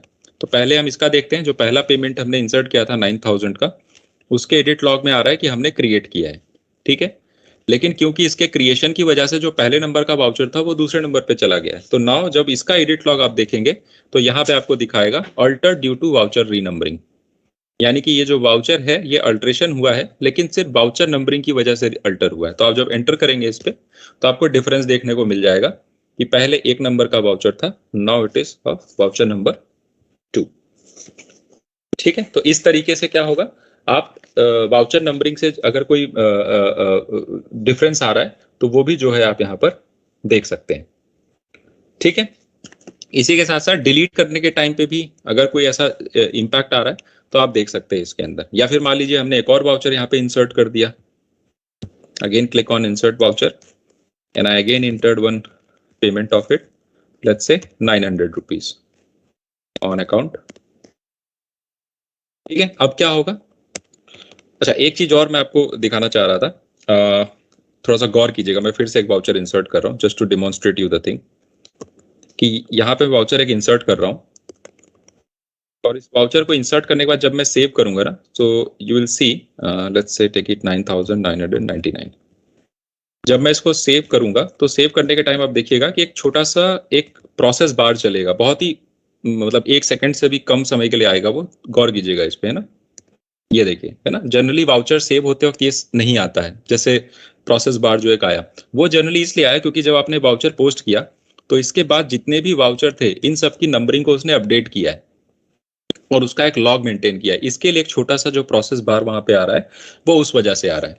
ठीक है, तो अब आप देखेंगे क्योंकि इस वाउचर की इंसर्ट करने की वजह से ये जो वाउचर हमने इंसर्ट किया एक नंबर का, इसकी वजह से जो तीसरे नंबर का वाउचर है ये 2 बार री नंबर हो गया, क्योंकि पहले बार फर्स्ट वाला और फिर दोबारा जब हमने एक और इंसर्ट किया तो ये सारे लॉग ऐसे मेंटेन होते जाएंगे। Just to avoid this situation, क्योंकि अब आप देखोगे कोई भी बंदा लॉग रिपोर्ट में जाएगा और लेट्स से उसने कंट्रोल भी किया और यहाँ पे जाके उसको अल्टर्ड वाउचर में गया, तो यहाँ पे उसको इतने सारे वाउचर अल्टर दिखा रहे हैं, जबकि अधिकतर तो पेमेंट वाले रीनंबरिंग की वजह से अल्टर हुए हैं, है ना। आप यहाँ पे जाएंगे देखेंगे तो अधिकतर तो आपको रीनंबरिंग की वजह से ही दिख रहे हैं। तो इस इशू को रिजॉल्व किया है हमने by changing the voucher numbering method. हमने ऑटोमेटिक की जगह उसको ऑटोमेटिक मैनुअल और ऐड कर दिया, ताकि इस तरह की सिचुएशन या इस तरह के जो है बल्क एडिट्स जो है वो ना हो जाए। कई बार इंटेंशनली हो जाते हैं, कई बार अनइंटेंशनली होते हैं, तो इसलिए हमने उसको वहां पर हटाया हुआ है। तो can edit log viewing access be controlled through security? तो क्या सिक्योरिटी एक्सेस में कुछ हमने ऐसा ऑप्शन दिया है जिसके थ्रू हम इसको रोक सकते हो? तो अभी फिलहाल जैसा मैंने बताया कि अभी ऐसा कोई एक्सेस हमने नहीं दिया है सिक्योरिटी के अंदर, लेकिन यस, अगर आप एडिट लॉग ऑप्शन चाहते हैं कि वाउचर लेवल पे कोई ना देख सके, तो वाउचर की अल्टरेशन के राइट्स आप उस यूजर को मत दीजिए। तो अगर अल्टरेशन के राइट्स उसके पास नहीं होंगे तो डेफिनेटली जो है वो उसको एक्सेस नहीं कर पाएगा, क्योंकि वाउचर ओपन करने के बाद उसे ऑल्ट क्यू करना पड़ेगा, then he will be able to see this particular report. तो व्यू और अल्टर अगर हम उसको नहीं देते तो definitely he will not be able to see that. Only those transactions which are marked with the status as optional and cancelled are considered under the edit log active. Why not the post dated and regular transaction? अब ये यहाँ कहना क्या चाह रहा है कि जैसे मैंने एक वाउचर कैंसिल किया था, कैंसिल वाउचर में आप देखेंगे जो कैंसिलेशन है वो लिखा हुआ है अल्टर्ड स्टेटस कैंसिल्ड, है ना। मतलब अलग से आपको कैंसिल्ड का एक मार्क यहाँ पर अलग से दिख रहा है, सिर्फ अल्टर्ड लिखा हुआ नहीं आ रहा है। ठीक है, तो वही चीज यहाँ पे कह रहा है कि ये जो मार्क है ये सिर्फ जो है ऑप्शनल और कैंसिल्ड के लिए आएगा। अगर आप किसी वाउचर को ऑप्शनल मार्क करते हैं तो स्टेटस ऑप्शनल, अल्टर्ड के अंदर स्टेटस ऑप्शनल लिखा होगा। कैंसिल्ड करते हैं तो अल्टर्ड स्टेटस कैंसिल्ड लिखा होगा। लेकिन ऐसा पोस्ट डेटेड और रेगुलर ट्रांजेक्शन के साथ नहीं होगा, यानी किसी वाउचर को आप पोस्ट डेटेड करते हैं फिर रेगुलर करते हैं तो उसमें ये चीज आपको नहीं दिखेगी। तो ऐसा क्यों है, ये तो जब आप प्रोडक्ट एक्सप्लोर करेंगे तो आपको ज्यादा अच्छे से समझ में आ जाएगा। तो ऐसा इसलिए है कि जो ऑप्शनल और कैंसिल्ड वाउचर होते हैं ना, ये बेसिकली इम्पैक्ट करते हैं आपकी अकाउंटिंग्स को। यानी कि जैसे ही आपने किसी वाउचर को ऑप्शनल किया उसका अकाउंटिंग इम्पैक्ट खत्म हो जाता है, यानी कि आपकी वैल्यूज जो है वो माइनस प्लस हो जाती हैं। आप किसी भी वाउचर को अगर कैंसिल करते हैं तो आपकी अकाउंटिंग बुक्स ऑफ अकाउंट में प्लस माइनस होता है। लेकिन पोस्ट डेटेड और रेगुलर का कोई बहुत ज्यादा फर्क नहीं है। अगर वो पोस्ट डेटेड वाउचर है तो भी आपकी अकाउंटिंग में वही इंपैक्ट डालेगा जो पोस्ट डेटेड डालेगा। तो that's why optional and cancelled जो है वो अल्टर्ड और स्टेटस के साथ वहां पे दिखाए जाएंगे, बल्कि पोस्ट डेटेड और रेगुलर के अंदर ऐसा आपको नहीं मिलेगा। Now flexibility to filter report basis altered and deleted transaction that I have already demonstrated कि कैसे डे बुक के अंदर जाके आप इस रिपोर्ट को देख सकते हैं, किस कैसे आप इसको चार्ट ऑफ अकाउंट के अंदर जाके देख सकते हैं। सेम अगर आप किसी पर्टिकुलर लेजर का डिटेल देखना, जैसे मान लीजिए आपके कैश एक्सपेंसेस बहुत होते हैं, आप चाहते हैं कैश के अंदर, कैश के लेजर में हम ये देखना चाहते हैं कि कितने वाउचर अल्टर हुए हैं, कोई बैक डेटेड कैश की अल्टरेशन तो नहीं हुई है। ठीक है, तो वो फैसिलिटी हमने आपको लेजर वाउचर रिपोर्ट में भी दी है। डे बुक में तो आप देख सकते हैं, चार्ट ऑफ अकाउंट में भी देख सकते हैं, इसके अलावा आप लेजर वाउचर के अंदर भी देख सकते हैं। So let's say I am going to ledger vouchers. अब लेजर वाउचर हमने कैश सेलेक्ट किया, ठीक है, और कैश में भी आपको बेसिस ऑफ वैल्यू में ये ऑप्शंस यहाँ पे मिल जाएंगे। शो रिपोर्ट फॉर, ठीक है, इस शो रिपोर्ट फॉर के अंदर गए और अल्टर्ड वाउचर हमने ओपन कर लिया, तो कितने वाउचर अल्टर हुए हैं वो हमें दिख जाएंगे। ठीक है, तो लेट्स से साई एक्सपोर्ट पे हमने एंटर किया and I press alt Q, तो यू कैन सी कि अल्टरेशन जो है वाउचर नंबरिंग की वजह से हुए, तो इसमें कोई इतना खास चेंजेस नहीं हुआ है। और ये उसी वजह से हुआ है क्योंकि हमने 2 वाउचर इंसर्ट कर दिए थे। ठीक है, तो इस तरीके से जो है आपको लेजर वाउचर के अंदर भी फिल्टर लगाने का ऑप्शन मिल जाएगा। Can we track all the edit log information in a single report? तो currently our complete focus is on making you compliant with the law first. और इस तरह की जो भी सिंगल रिपोर्ट है, सिंगल रिपोर्ट का मतलब यहाँ जैसे डैशबोर्ड की रिक्वायरमेंट हो सकती है, या यूजर वाइज फिल्टर की हो सकती है, या एक्टिविटी वाइज फिल्टर की हो सकती है। तो अभी ऐसा कोई भी चीज हमने इसमें इंट्रोड्यूस नहीं किया है। रीजन बिल्कुल साफ है कि किसी भी तरह की जो इन्हांसमेंट अदर देन जो कंप्लायंस रिलेटेड जो इन्हांसमेंट है वो अभी हमारे फोकस में नहीं है। डेफिनेटली मार्केट में एक बार रिलीज आने के बाद जैसा फीडबैक हमें मिलेगा accordingly we will develop other enhancement also, but as of now our primary focus is to make our customers compliant before it gets implemented in the market. Track edit log for company data migrate from previous version to other releases. So this is another an important thing. So for that I'll open my company जिसका हमने migration किया था। तो अब ये जो section है इस प्रेजेंटेशन का वो रिलेटेड है डेटा माइग्रेट करने से रिलेटेड और डेटा को एक रिलीज से दूसरी रिलीज में ओपन करने से रिलेटेड। इतना सोल्यूशन देखने के बाद दिमाग में एक बात जरूर आई होगी कि ठीक है, इसका वर्क अराउंड तो मिल गया ना, अच्छी बात है, टैली प्राइम एडिट लॉग है और एक टैली प्राइम है। हम क्या करेंगे, टैली प्राइम में इसको ओपन कर लेंगे और उसमें तो ऑप्शन सर ने बोला ही है कि देयर इज एन ऑप्शन कि उसको आप इनेबल डिसेबल कर सकते हो। आप उसको डिसेबल करके जो चेंजेस करना है वो चेंजेस करिए एंड देन जब आपका मन करे आप फिर से इनेबल करिए और उसको एडिट लॉग में ओपन कर लीजिए। Definitely that would have come in everyone's mind. तो उसका भी सोल्यूशन हमने यहाँ पे दिया हुआ है। क्यों? क्योंकि हम चाहते हैं कि जो बंदा हमारे सोल्यूशन को यूज करे वो, मैं ये तो नहीं कहूंगा कि ब्लाइंडली बिलीव कर ले, लेकिन हाँ उसको एक ट्रस्ट फैक्टर बिल्ड होना चाहिए कि इस सॉफ्टवेयर को यूज करते समय अगर ऐसे कोई भी चीजें करी गई हैं तो उसकी भी विजिबिलिटी मुझे मिलनी चाहिए। ठीक है। सो ये ट्रस्ट फिल्टर बिल्ड करने के लिए हमने जो है एक इसमें एक और चीज इन्वॉल्व करी हुई है। सो लेट्स से मैंने अभी गणेश एंड कंपनी का जो माइग्रेशन है वो मैंने सेशन स्टार्ट होने के टाइम जो है मैंने किया था, दिखाया था माइग्रेशन प्रोसेस। सो अभी आप क्या करेंगे, क्योंकि जो एक रिलीज से दूसरी रिलीज में जाना है, डेटा को माइग्रेट करना है, ये किसी स्पेसिफिक वाउचर या किसी मास्टर या किसी ट्रांजेक्शन से जुड़ी हुई एक्टिविटी नहीं है, ये ओवरऑल कंपनी रिलेटेड एक्टिविटी है। तो कंपनी रिलेटेड एक्टिविटीज का जो एडिट लॉग है वो आपको कंपनी मेन्यू के अंदर मिलेगा। ठीक है, तो कंपनी मेन्यू के अंदर आप एडिट लॉग ऑप्शन में जाएंगे एंड किस कंपनी का एडिट लॉग देखना है, तो let's say I want to see it for Ganesh and company. So you can see 25 February 4:23 पे हमने इस कंपनी को माइग्रेट किया था टैली प्राइम या उससे अदर रिलीजेस से इस एडिट लॉग रिलीज में। उसका एक लॉग यहाँ पे मेंटेन्ड है, किस यूजर ने किया था वो यूजर नेम यहाँ पे मेंशन। ठीक है, let's say I M disabling this thing. Sorry, I'm quitting this Tally Prime edit log and I'm opening Tally Prime. So हमने यह Tally Prime open कर लिया। So अभी ये Tally Prime जब open होगा तो ये Tally Prime open करते वक्त आप देखेंगे क्योंकि ये edit log में open हो चुका था, है ये 2.1 का ही रिलीज का है ना, यानी कि जो Tally Prime है वो भी 2.1 है और edit log भी 2.1 है, लेकिन स्टिल ये नॉर्मल टैली प्राइम में जब ओपन करेंगे तो उसके लिए भी आपको माइग्रेशन की जरूरत पड़ेगी। ऐसा इसलिए दिया गया है ताकि अगर गलती से कोई बंदा ओपन करता है तो उसको एटलीस्ट माइग्रेशन प्रोसेस की जो स्क्रीन आएगी वहां पे उसको पता लग जाएगा कि अगर मैं सेम रिलीज में ओपन कर रहा हूं तो माइग्रेशन क्यों चाहिए। ठीक है, so let's click on this. So let's say मैं इसको इंटेंशनली कर रहा हूँ कि हाँ नहीं, मुझे इसको टैली प्राइम नॉर्मल में खोलना ही खोलना है, चाहे माइग्रेशन करना पड़े चाहे जो करना पड़े। So let's I click on that. यहाँ पे मैंने इसका यूजर आईडी पासवर्ड डाला and now you can see कि जो माइग्रेशन है वो हो जाएगा और आपका जो रिलीज, आपका जो डेटा है वो इसके लिए कंपैटिबल हो जाएगा। ठीक है, so for the timing I am just skipping the backup और मैंने इसको माइग्रेट कर दिया। ठीक है, अब ये माइग्रेट होने के बाद आप देखोगे इसके अंदर जो ऑप्शन है आपका लॉग को इनेबल या डिसेबल करने का, वो क्या है। आप कंपनी अल्टर में जाएंगे, कंपनी अल्टरेशन के टाइम पे यहाँ पे इनेबल एडिट लॉग का ऑप्शन दिया हुआ है।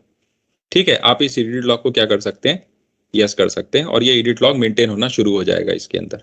तो जो एक्चुअल कंपनी आपकी टैली प्राइम एडिट लॉग है उसके अंदर आपको ये ऑप्शन नहीं मिलेगा, ये ऑप्शन आएगा ही नहीं। इस ऑप्शन को लाने के लिए आपको F12 करना पड़ेगा। F12 में ये ऑप्शन दिया है सेट एडिट लॉग एप्लीकेबिलिटी और यहाँ से आप जो है इसको यस या नो कर सकते हैं अपने हिसाब से। तो लेट्स से मैंने इसको यस करना है तो मैंने यस किया। यस करते ही ये बोलेगा कि आप नाउ ऑनवर्ड्स आप जो भी काम करेंगे उसका एक लॉग जो है इसके अंदर मेंटेन होता जाएगा और सेम इम्प्लीकेशन होगा, आपके जो वाउचर टाइप है वो मैनुअल ओवरराइड हो जाएंगे। ठीक है, तो इस तरीके से इसका एक लॉग भी जो है वो मेंटेन होगा। जैसे आप इस पे यस करेंगे, सेव करेंगे तो ये सारे वाउचर नंबरिंग चेंज हो गई। अब आप देखेंगे इसमें भी एडिट लॉग का ऑप्शन यहाँ पर आने लगेगा, एडिट लॉग इनेबल्ड। ठीक है, लेट्स से हमने एडिट लॉग इनेबल हो गया है। इनेबल करने के बाद हम इस मतलब इसको अगर हम फिर से ओपन करना चाहते हैं, लेकिन अब हमने कुछ चेंजेस किए और मान लीजिए हमने इसको डिसेबल भी करना है तो हम यहीं से डिसेबल भी कर सकते हैं। So I went to this particular company alteration और यहाँ पे हमने इसको क्या कर दिया, नो करके इसको डिसेबल कर दिया, यानी कि अब आपका एडिट लॉग जो है वो नहीं काम करेगा। ये काम वो उसके लिए रिकमेंडेड है जिसके ऊपर ये नोटिफिकेशन अप्लाई नहीं हो रही है, लेकिन आपके पास अगर नोटिफिकेशन अप्लाई हो रही है तो definitely it's not a recommended procedure. ठीक है, अब लेट्स से इस कंपनी को बंद कर देते हैं एंड अगेन इस गणेशन कंपनी को हम एडिट लॉग में ओपन करते हैं।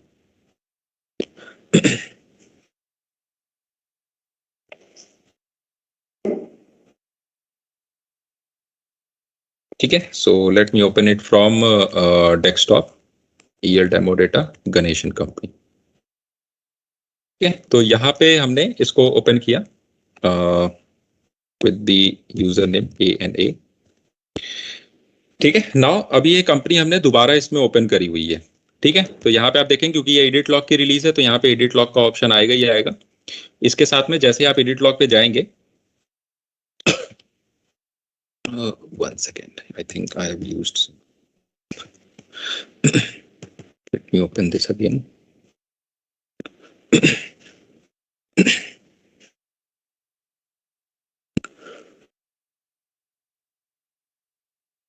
This one, desktop, here demo data, Ganeshan company. Okay, I'm just migrating it again.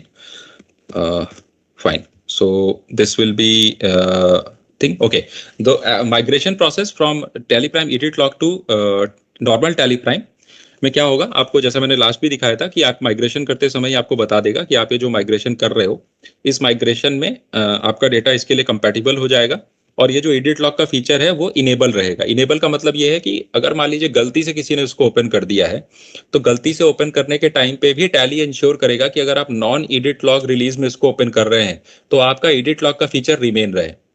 ठीक है, इससे फायदा क्या होगा कि आपका जो लॉग है वो इसमें भी मेंटेन होगा। ठीक है ना, तो लेट्स से मैंने इसको कॉन्फ़िगर किया, इसका बैकअप यहाँ से हटाया और ये डेटा पहले किस में था, ये डेटा था हमारा एडिट लॉग में। अब हम इसको नॉन एडिट लॉग में ओपन कर रहे हैं। ठीक है, तो साफ साफ कह रहा है कि आपका जो ये फीचर है वो इनेबल रहेगा। क्लियर है, तो हमने इसको इनेबल रहने दिया क्योंकि यहाँ से तो हम डिसेबल कर नहीं सकते, तो हमें पहले इसको माइग्रेट करना पड़ेगा। और माइग्रेट करने के बाद जब हम इसमें जाएंगे देखेंगे एडिट लॉग का ऑप्शन भी आ रहा है और अल्टर के अंदर ये एडिट लॉग इनेबल भी है। ठीक है, हमने क्या किया, यहाँ पे कुछ हमने एडिट लॉग को बंद कर दिया, मैसेज में ऑलरेडी आपको दिखाया था, और यहाँ से हमने इसको बंद करके सेव कर दिया। अब लेट्स से हमने कुछ मॉडिफिकेशंस करनी है या कोई वाउचर पोस्ट करना है तो हमने यहाँ पे वाउचर पोस्टिंग कर दी। ठीक है, let's say I take it expenses 1200, इसको हमने सेव कर दिया। ठीक है, तो इस तरह से हमने कोई भी एक दो ट्रांजेक्शन जो हमें करने थे वो ट्रांजेक्शन हमने पोस्ट किए, कुछ मैनिपुलेशन करनी थी वो मैनिपुलेशन कर दिया, और उसके बाद हम क्या कर रहे हैं, अब इस डेटा को दोबारा ओपन कर रहे हैं एडिट लॉग के अंदर। ठीक है, सो लेट्स से हमने इसको क्विट किया and now again I am going to open this in TelePrime edit log, same data जो मैंने TelePrime में ओपन किया था और ऑडिट ट्रेल को जो ऑप्शन था वो डिसेबल कर दिया था। So what I will do, I will simply go on select from drive, desktop, EL demo and Ganeshan trading. Because this was opened in TelePrime, now again while opening this in TelePrime edit log it will ask the migration. I'll put the data and record here. Normal message कि आपकी सारी activity का log जो है वो maintain होगा, वो common message migration का जो है वो फिर से आएगा, you will migrate it, I am skipping the backup as of now, और इसको हमने माइग्रेट कर दिया। अब माइग्रेशन के बाद बैकएंड में क्या क्या हुआ, बैकएंड में ये हुआ कि किसी ने इस डेटा को TelePrime रेगुलर में ओपन किया, वहां पे उसको फीचर को डिसेबल किया, कुछ चेंजेस किए, और उसके बाद यहाँ पे दोबारा इस डेटा को ओपन कर लिया। So now just go to the company and access the report on under edit log. Now you can see the complete log of such migrations. तो सबसे पहले हमने आज 4:23 पे इसको माइग्रेट किया था फर्स्ट टाइम, फिर ये डेटा चला गया other than edit log product में, कब, 25 तारीख को 5:14 पे, और 5:14 पे किसी ने उस रिलीज में इसका लॉग डिसेबल कर दिया। किसने किया वो भी दिखा रहा है यहाँ पे, यूजर ए ने किया हुआ है। इसके बाद 2 मिनट के बाद यानी कि 5:16 पे किसी ने दोबारा ये डेटा जो है TelePrime में ओपन किया है। ठीक है, तो बाय दिस वे हमें बिल्कुल क्लियर हो जाएगा कि भले ही उस चीज का लॉग यहाँ पे मुझे नहीं मिलेगा कि डिसेबल करने के बाद उसने क्या किया, क्योंकि अगर डिसेबल करने के बाद भी अगर ट्रैकिंग होनी है तो फिर डिसेबल का कोई मतलब नहीं रह जाएगा। ठीक है, तो इसलिए ये तो हमें पता नहीं चलेगा कि डिसेबल का उसने किया क्या, लेकिन हमें ये जरूर पता चल जाएगा कि उसने ये रिलीज जो है, ये प्रोडक्ट जो डेटा जो है किसी और रिलीज में ओपन किया है जो एडिट लॉक के अलावा है, और सिर्फ ओपन ही नहीं किया बल्कि उसमें इंटेंशनली उसको डिसेबल भी किया है, क्योंकि बाय डिफॉल्ट तो आपको पता है कि बाय डिफॉल्ट वो क्या होगा, इनेबल होगा। तो कोई ये भी नहीं कहेगा कि सर हमने तो गलती से ओपन कर दिया था, डिफॉल्ट में तो वो नो रहता, इस वजह से लॉग मेंटेन हो गया। नो, जस्ट टू इंश्योर कि आपका लॉग मेंटेन रहे, हम इस फैसिलिटी को एक्सटेंड कर रहे हैं नॉन एडिट लॉग प्रोडक्ट में भी, कि जब आप एडिट लॉग का डेटा नॉन एडिट लॉग में ले जाएंगे तो वहां पे वो बाय डिफॉल्ट यस रहेगा।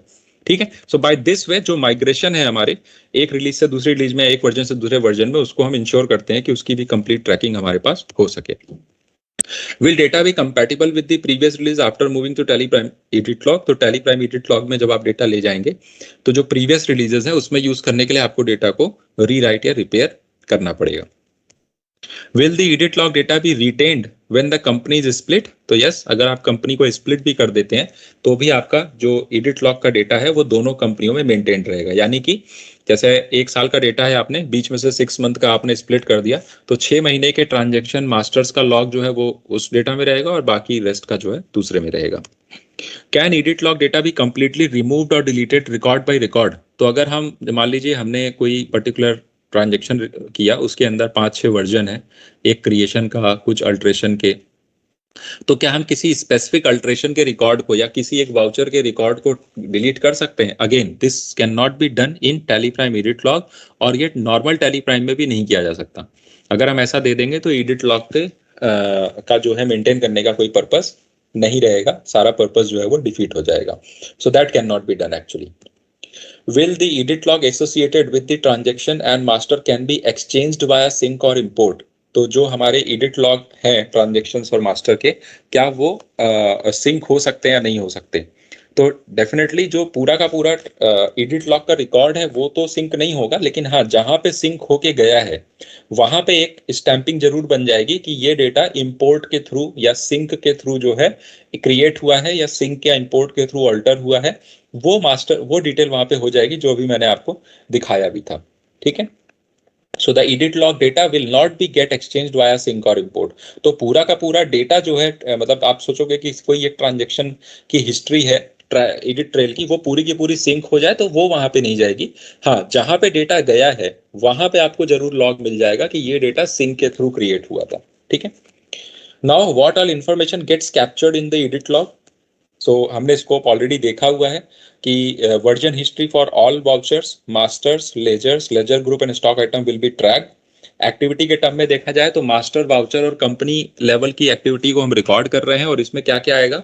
इसमें created, altered, deleted, resaved, cancelled, optional, import, migrated, synced, split और रिपेयर, ये सारी एक्टिविटी जो है इस एडिट लॉग के स्कोप में होंगी। It will be shown to the user at the voucher, master and report level. तो ये वाउचर लेवल पे इंडिविजुअल वाउचर की रिपोर्ट भी देख सकते हैं, मास्टर लेवल पे इंडिविजुअल मास्टर की रिपोर्ट भी देख सकते हैं, या फिर बल्क में देखना है तो डे बुक या लेजर वाउचर या फिर चार्ट ऑफ अकाउंट में भी हम देख सकते हैं। कैन कस्टमाइजेशन रिपोर्ट भी build accessing edit log data? तो इन केस अगर जो एडिट लॉग की डिटेल हम मेंशन रिकॉर्ड कर रहे हैं, रिटेन कर रहे हैं अपने सॉफ्टवेयर में, क्या उसके बेस पे कोई कस्टमाइजेशन तैयार करी जा सकती है? तो yes, new reports can be built using edit log data.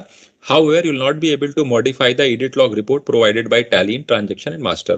तो आप उसके बेस पे कोई कस्टमाइज्ड रिपोर्ट तो बना सकते हैं, लेकिन उसके डेटा में कोई छेड़छाड़ नहीं कर पाएंगे। Can edit log be viewed from browser and mobile reports? So no, as of now it is not possible. अभी edit log की रिपोर्ट जो है ब्राउजर पे या मोबाइल रिपोर्ट में अवेलेबल नहीं है, वो सिर्फ आप अपने सिस्टम पर ही देख सकते हैं जहां पे वो डेटा अवेलेबल है।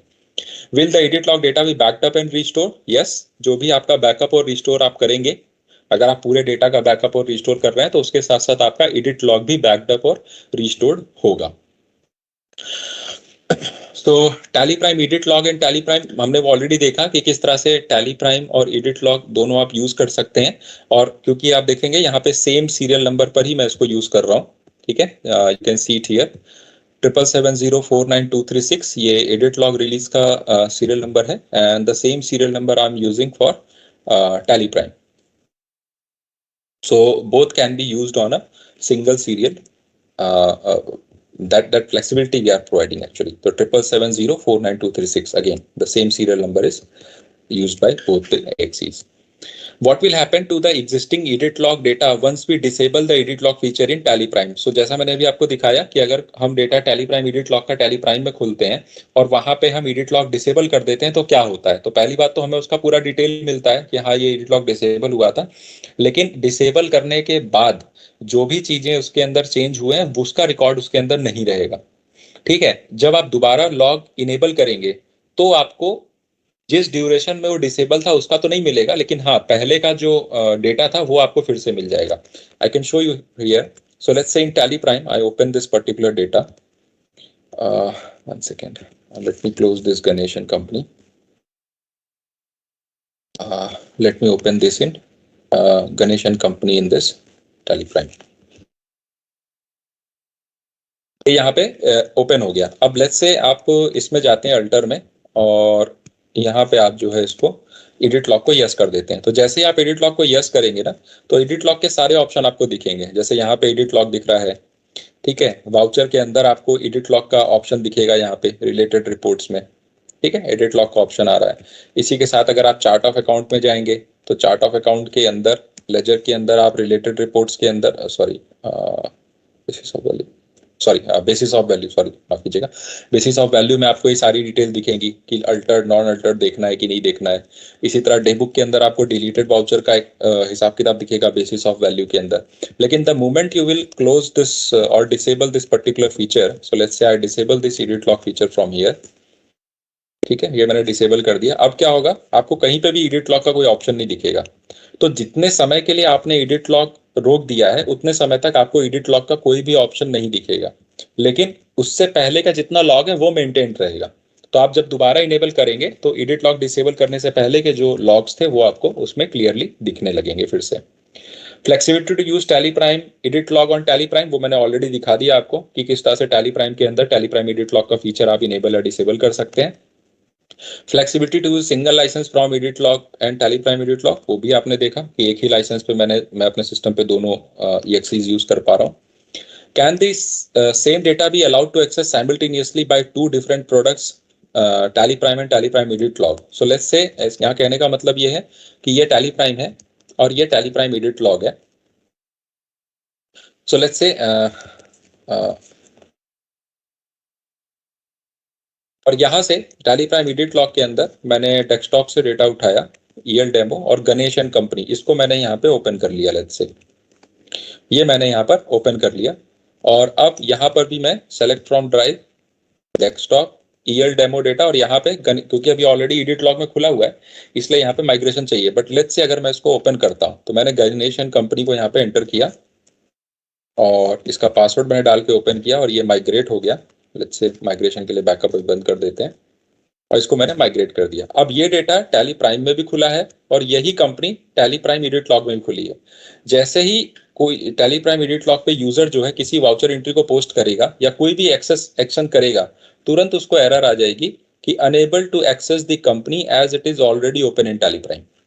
ठीक है, यानी कि ऑलरेडी आपका डेटा है किसी ने टैली प्राइम पे ओपन कर लिया है, एडिट लॉग पे ओपन नहीं किया है, इसलिए आप जो है अभी इसमें कंपनी को एक्सेस नहीं कर सकते। ठीक है, तो मल्टी यूजर के केस में जनरली कई बार ऐसा इंटेंशनली अनइंटेंशनली अगर होगा तो इसकी हेल्प जो है आपको यहाँ से मिल जाएगी कि someone is accessing the records and definitely is a financial record. तो आपके लैन में हो सकता है 10 यूजर हो, है ना, लेकिन टैली का डेटा सबके पास तो होगा नहीं, कुछ लिमिटेड लोग ही होंगे जिनको टैली का एक्सेस होगा। तो आप उनको जो है आप कह सकते हो, आप चेक कर सकते हो उनके साथ कि कौन है जो tally Prime edit log version का डेटा जो है टैली प्राइम पे यूज कर रहा है। ठीक है, so as of now no, as Tally Prime and Tally Prime edit log are different products, user will not be able to access data simultaneously. If the user tries to do it, it will ask user to migrate the data to make it compliant to their respective version. So the business from whom the MCA audit trail run rule comes into the effect, our recommendation is to use Tally Prime Edit Log Release 2.1 only. ठीक है, तो जिनके पर mandatory है कि ये log maintain होना ही होना है, तो हमारी रिकमेंडेशन यही है कि वो एडिट लॉग वर्जन यूज करें। That's why we are giving a separate product in the market. Will Tally Prime Edit Log will be available on AWS? So yes, it will be available on AWS also. Once this is launched in the market, we will update the AWS setups. Will Teleprime server serve both the product? तो Teleprime server क्या है 2.1 और Teleprime Edit Log 2.1 को भी support करेगा. तो yes, it will serve both the product. बस आपको अपना Teleprime Edit Log का जो Teleprime server का जो सेटअप है उसको आपको अपडेट करते रहना पड़ेगा.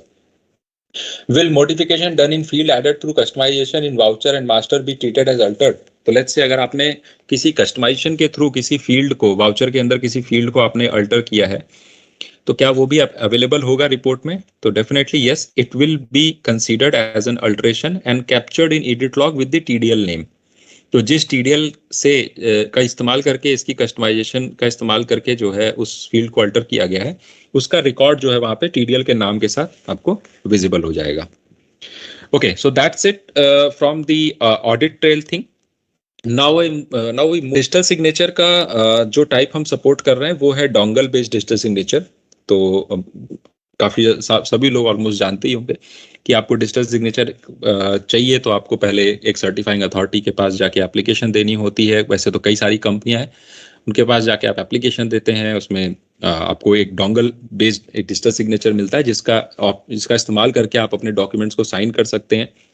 Y someone uses the digital signature? तो इसके कई सारे यूजेस हैं, जैसे ई टेंडरिंग में यूज होता है, GST return, income tax return, documents को ऑथेंटिक या इंटीग्रिटी के लिए भी हम जो है डिजिटल सिग्नेचर यूज करते हैं. ठीक है, सो अभी तक क्या था कि जनरली हमारे कस्टमर्स कोई अलग सोल्यूशन यूज करते थे डॉक्यूमेंट को साइन करने के लिए वगैरह करने के लिए. जैसे आपको बैंक वगैरह में बैलेंस शीट वगैरह रिप्रेजेंट करनी है तो वहां पे भी आप डिजिटल सिग्नेचर का इस्तेमाल कर सकते हो. But now in this 2.1 our users will be able to sign the documents right from his right from this 2.1 Teleprime 2.1. तो ये जो डिजिटल सिग्नेचर का ऑप्शन है दोनों में ही होगा, एडिट लॉग में भी होगा और नॉन एडिट लॉग रिलीज में भी होगा. तो let's see how we are dealing with this. So take another step towards the paperless office by adding digital signature to business documents at a click of button. तो within the product आप क्या कर सकते हैं, अपने जो documents आप generate करेंगे वो आप जो है डिजिटली साइन कर सकते हैं through a dongle based digital signature. So digital based signature is a type of electronic signature. 3 signatures are created based on a public key infrastructure. Unlike image-based signature, these can't be modified because it is associated public key and private key pair that will generate by the vendor called certifying authority. These certificates are securely stored in a physical dongle and they are generally used in market as it provides authenticity and integrity with certificate. ठीक है, तो ये जो है basically dongle based signature के की features हैं. Certifying authority जो मतलब जो डिजिटल सिग्नेचर इशू कर सकते हैं वो जनरली ई मुद्रा, कैप्रिकॉन, सेपस्क्रिप्ट, पेंटासाइन, एनकोड या और भी बहुत सारी कंपनियां हैं जिनके जो है आप डिजिटल सिग्नेचर की सर्विस आप या डोंगल जो है वो आप प्रोवाइड करा सकते हैं उनसे. ठीक है, तो डिजिटल सिग्नेचर जनरली उन कंपनीज के पास होता ही है जिनका ऑडिट जो है 44 AB के अंडर होना है. अदरवाइज आप चाहें तो इंडिविजुअल कैपेसिटी में या ऑर्गेनाइजेशन कैपेसिटी में भी आप डिजिटल सिग्नेचर ले सकते हैं.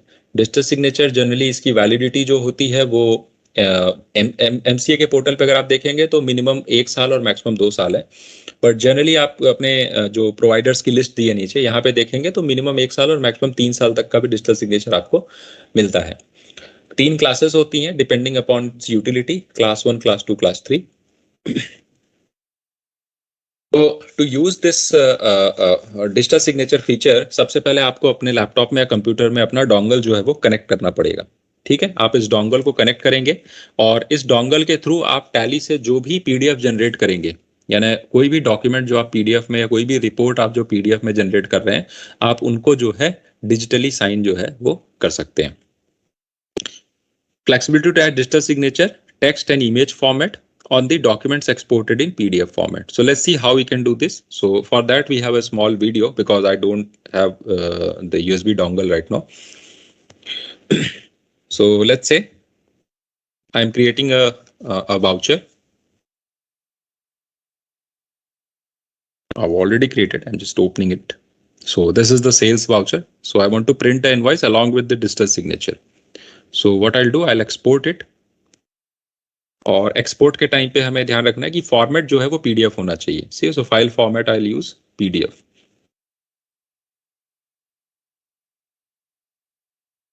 सो पीडीएफ सेट करते ही आपको जो भी डिजिटल सिग्नेचर आपने अपने डोंगल को कनेक्ट किया हुआ है अपने सिस्टम से, वो आपको ऑलरेडी यहाँ पर जो है डिस्प्ले हो जाएगा। ठीक है, कि ऑथराइज सिग्नेटरी कौन है, सर्टिफाइड प्रोवाइडर में फिलहाल यहाँ गणेश दिख रहा है, आपको यहाँ कंपनी का नाम दिखेगा, ई मुद्रा, पेंटासाइन, सिंक कोड जो भी है वो आपको यहाँ पर दिख जाएगा। एंड देन उसकी एक्सपायरी कब है वो यहाँ पर दिख जाएगा। आपको क्या करना है, अगर यहाँ मल्टीपल डिजिटल सिग्नेचर कनेक्टेड है तो डेफिनेटली वो मल्टीपल डिजिटल सिग्नेचर जो है वो यहाँ पर आपको दिखेंगे। So let's move forward. So आप यहाँ से डिजिटल सिग्नेचर को सेलेक्ट करेंगे। सेलेक्ट करने के बाद यहाँ पे आपसे पूछ रहा है कि जब आप फाइनल एक्सपोर्ट कर रहे होंगे तो क्या आप चाहते हैं कि टैली आपसे पूछे कि आपको डिजिटल साइन उस पर अप्लाई करना है या नहीं करना है। अगर आप चाहते हैं आप जो भी एक्सपोर्ट कर रहे हैं तो वो सारे पे बाय डिफॉल्ट डिजिटल सिग्नेचर लगा दे तो आप इसको नो कर सकते हैं। अदरवाइज अगर आप यस कर देंगे तो हो सकता है किसी डॉक्यूमेंट पे आपको डिजिटल सिग्नेचर की जरूरत हो, किसी डॉक्यूमेंट पे आपको डिजिटल सिग्नेचर की जरूरत ना हो। तो at the time of exporting the PDF you will have an option to apply the digital signature और not to apply the digital signature. ठीक है, तो लेट्स मूव फॉरवर्ड। सो यहाँ पे आप यस या नो सेलेक्ट कर सकते हैं। Let's say I selected yes.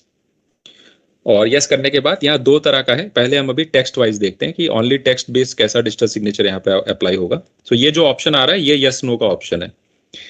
इसके बाद आपको यूजर पिन डालना होगा। ये यूजर पिन जो है वो बेसिकली डोंगल का एक डिफॉल्ट बिहेवियर है कि जब भी आप डीएससी जो डिजिटल सिग्नेचर का डोंगल है आप यूज करते हैं तो आपको यूजर पिन एंटर करना पड़ता है।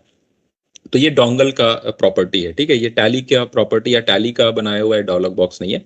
तो आप यहाँ पे अपना यूजर पिन एंटर करेंगे विच इज डिफॉल्ट जो यूजर पिन होता है डोंगल का, दैट इज 1 1 2 3 4 5 6 7 8। ये डिफॉल्ट जो है पासवर्ड होता है डीएससी डोंगल का।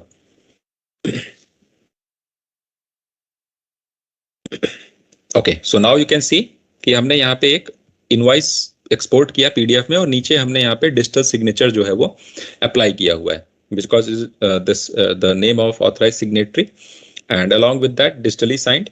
और डिजिटल साइन के साथ कब और कितने बजे जो है इसको डिजिटल साइन अप्लाई किया गया है वो यहाँ पर दिखा रहा है। अब डिजिटल साइन लगाने का एक फायदा वैसे सभी को पता होगा। जनरली क्या होता है कि कोई भी अगर इसको टेम्पर करता है इस डॉक्यूमेंट को तो ये डिजिटल साइन इंश्योर करता है कि जब नेक्स्ट कोई बंदा इसको ओपन कर रहा हो जिसको वो टेम्पर्ड डॉक्यूमेंट भेजा गया है, तो आजकल पीडीएफ जो ओपनर्स होते हैं, पीडीएफ रीडर्स होते हैं सॉफ्टवेयर, वो जनरली बता देते हैं कि जो डिजिटल सिग्नेचर इसमें अप्लाइड है वो ओरिजिनल डॉक्यूमेंट के समय का है या फिर ओरिजिनल डॉक्यूमेंट के साथ कुछ टेम्पर किया गया है। ठीक है, सो ये एक ऑथेंटिसिटी की जो बात होती है वो जो है इसमें ऐड हो जाती है कि यानी कि जो डेटा आप देख रहे हो अगर उस पर डिजिटल साइन अप्लाइड है तो आप ये इंश्योर कर सकते हो कि ये डेटा ओरिजिनल डॉक्यूमेंट है या इसमें कुछ ना कुछ चेंजेस करे गए। So let's move forward again. So ये तो था टेक्स्ट बेस कि हमने सिर्फ टेक्स्ट अप्लाई कर दिया। ठीक है, नाउ वी सी कि how we can have image and text both. So process same है। आप डेबुक में गए, आपने कोई भी वाउचर ओपन कर लिया। Now from here you can click on export. From export you can select the PDF format. PDF format जो है वो आपको सेलेक्ट करना पड़ेगा, उसके अलावा और भी फॉर्मेट जो है वो सपोर्ट डिजिटल सिग्नेचर के लिए नहीं है। So you will select the PDF, the digital signature would come.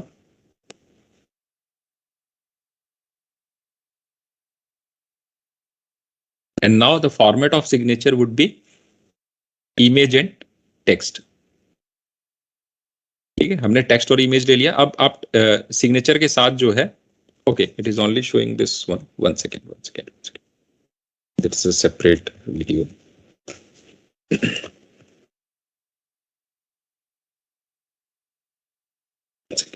This is the video, I think वो दोबारा वही वीडियो प्ले हो गया मेरे ख्याल से। So let me come here. हाँ, तो यहाँ पे आप देखेंगे कि जब आप डिजिटल सिग्नेचर अप्लाई करेंगे तो यहाँ पे ऑप्शन आएगा कि आप टेक्स्ट इमेज लेना चाहते हैं। पहला वाला हमने टेक्स्ट का देखा था। Now I want an image to be there along with the digital signature, I want a image to be there. तो उसके साथ आप क्या कर सकते हो, यहाँ पे टेक्स्ट एंड इमेज का ऑप्शन आप ले लेंगे। वो इमेज कहाँ पर है वो आप उसका पाथ आपको देना है। देन उस इमेज का नाम क्या है वो आप यहाँ पे मेंशन करेंगे। ठीक है, तो ये इमेज का नाम मेंशन कर रहे हैं यहाँ पे।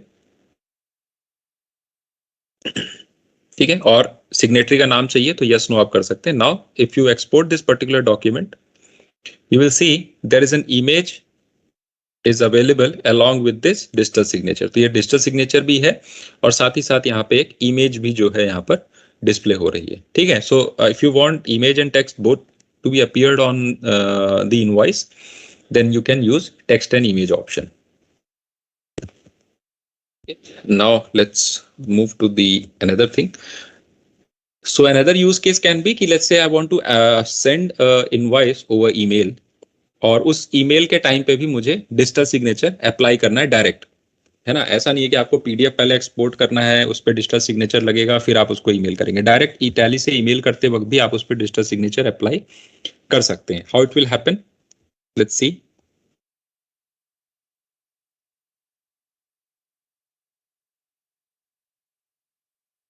सो जो मेल का प्रोसेस है वो तो सेम ही है।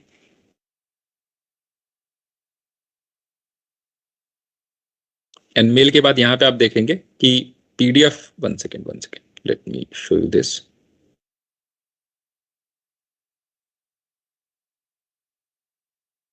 That creates the problem actually. Yeah, so while emailing this, so email के टाइम पे आपको ध्यान रखना है कि सिर्फ पीडीएफ का फॉर्मेट जो है ना वही सपोर्टेबल है। तो जब आप यहाँ पे इसको मेल कर रहे होंगे तो अगेन आपको पीडीएफ ही सेलेक्ट करना है, ठीक है। तो पीडीएफ सेलेक्ट करने के बाद जब आप ओके करेंगे तो डायरेक्ट आप ईमेल करेंगे इसको, और ईमेल करते वक्त पूछेगा आपको डिजिटल सिग्नेचर अप्लाई करना है नहीं करना है, और आप डायरेक्ट जब मेल करेंगे तो उस पर्टिकुलर डॉक्यूमेंट पे ऑटोमेटिकली डिजिटल सिग्नेचर अप्लाई हो जाएगा। अभी आपने देखा होगा कि फर्स्ट टाइम जब हमने डिजिटल सिग्नेचर जनरेट किया था तो एक यूजर पिन का बॉक्स खुल के आया था और हमने उसमें यूजर पिन अप्लाई किया था। बट दिस टाइम जब हमने डिजिटल सिग्नेचर अप्लाई किया मेल करने के टाइम पे या फिर इमेज और टेक्स्ट एक साथ किया था तो उसमें पिन नहीं मांग रहा है। तो एक्चुअली बार बार पिन आपको एंटर नहीं करना पड़ेगा। there's a facility which we are providing कि एक बार अगर आपने डोंगल लगा दिया और एक बार आपने पिन जो है एंटर कर दिया है एक बार, तो वो पिन तब तक आपको दोबारा नहीं डालना पड़ेगा जब तक आप या तो टैली एप्लीकेशन बंद नहीं कर देते या फिर आप डोंगल डिस्कनेक्ट नहीं कर देते, ठीक है। तब तक आपको दोबारा जो है पिन डालने की जरूरत नहीं पड़ेगी, ठीक है। So let's move forward. इसी तरह से अगर हमें कोई पीडीएफ डॉक्यूमेंट प्रिंट करना है, अगर हम कोई डॉक्यूमेंट प्रिंट करना चाहते हैं तो उसको प्रिंट करते वक्त भी फॉर्मेट हमें क्या लेना पड़ेगा, पीडीएफ लेना पड़ेगा। लेकिन हम डायरेक्ट प्रिंटर के थ्रू से प्रिंटिंग कर सकते हैं, ठीक है। पहले हमें उसे पीडीएफ में माइक्रोसॉफ्ट प्रिंट टू पीडीएफ के थ्रू उसको पीडीएफ में निकालना पड़ेगा और उसके बाद हमें उसे प्रिंट करना पड़ेगा, ठीक है। Which is more similar, which is similar activity like a export of document। तो अगर आप एक्सपोर्ट कर रहे हैं तो भी आपको वही प्रोसेस करना पड़ता है। प्रिंट के टाइम भी आप डायरेक्ट प्रिंट जो है नहीं कर सकते, तो उसका भी आप देख सकते हैं यहाँ पे कि जब हमें कोई डॉक्यूमेंट प्रिंट करना है और उस पर भी हम डिजिटल सिग्नेचर लगाना चाहते हैं तो प्रिंट के टाइम पे भी हमें पहले उसको पीडीएफ में उस फाइल को निकालना पड़ेगा। So at print level we will use Microsoft print to PDF.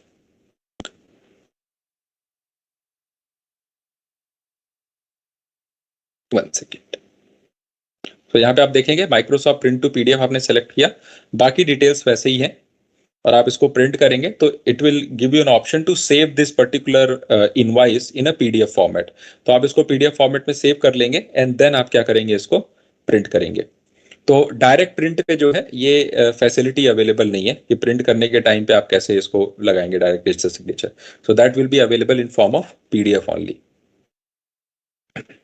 इसी तरीके से अगर हम मल्टीपल वाउचर्स एक्सपोर्ट कर रहे हैं, मल्टीपल वाउचर एक्सपोर्ट करने का मतलब हमारे एक यूज केस में ये हो सकता है कि लेट्स से हमें किसी पार्टी को उस पर्टिकुलर महीने की इनवॉइसेस हमें एक साथ उसे भेजनी है and I want digital signature to be applied on each and every invoices. तो हम हर इनवॉइस पे डिजिटल सिग्नेचर डालना चाहते हैं, लेकिन यूज केस ये है कि एक बार में मल्टीपल डॉक्यूमेंट्स एक्सपोर्ट हो रहे हैं। हो सकता है उस पर्टिकुलर पार्टी के साथ हमारे 15 सेल्स इनवॉइस हो पर्टिकुलर डेट पीरियड में, या 100 हो, 500 हो, जितने भी ट्रांजेक्शन है, तो हम सबके ऊपर ऑटोमेटिकली ये डिजिटल सिग्नेचर अप्लाई करना चाहते हैं। तो how it will happen, so let's see through this video. So let's say I want to export multi voucher.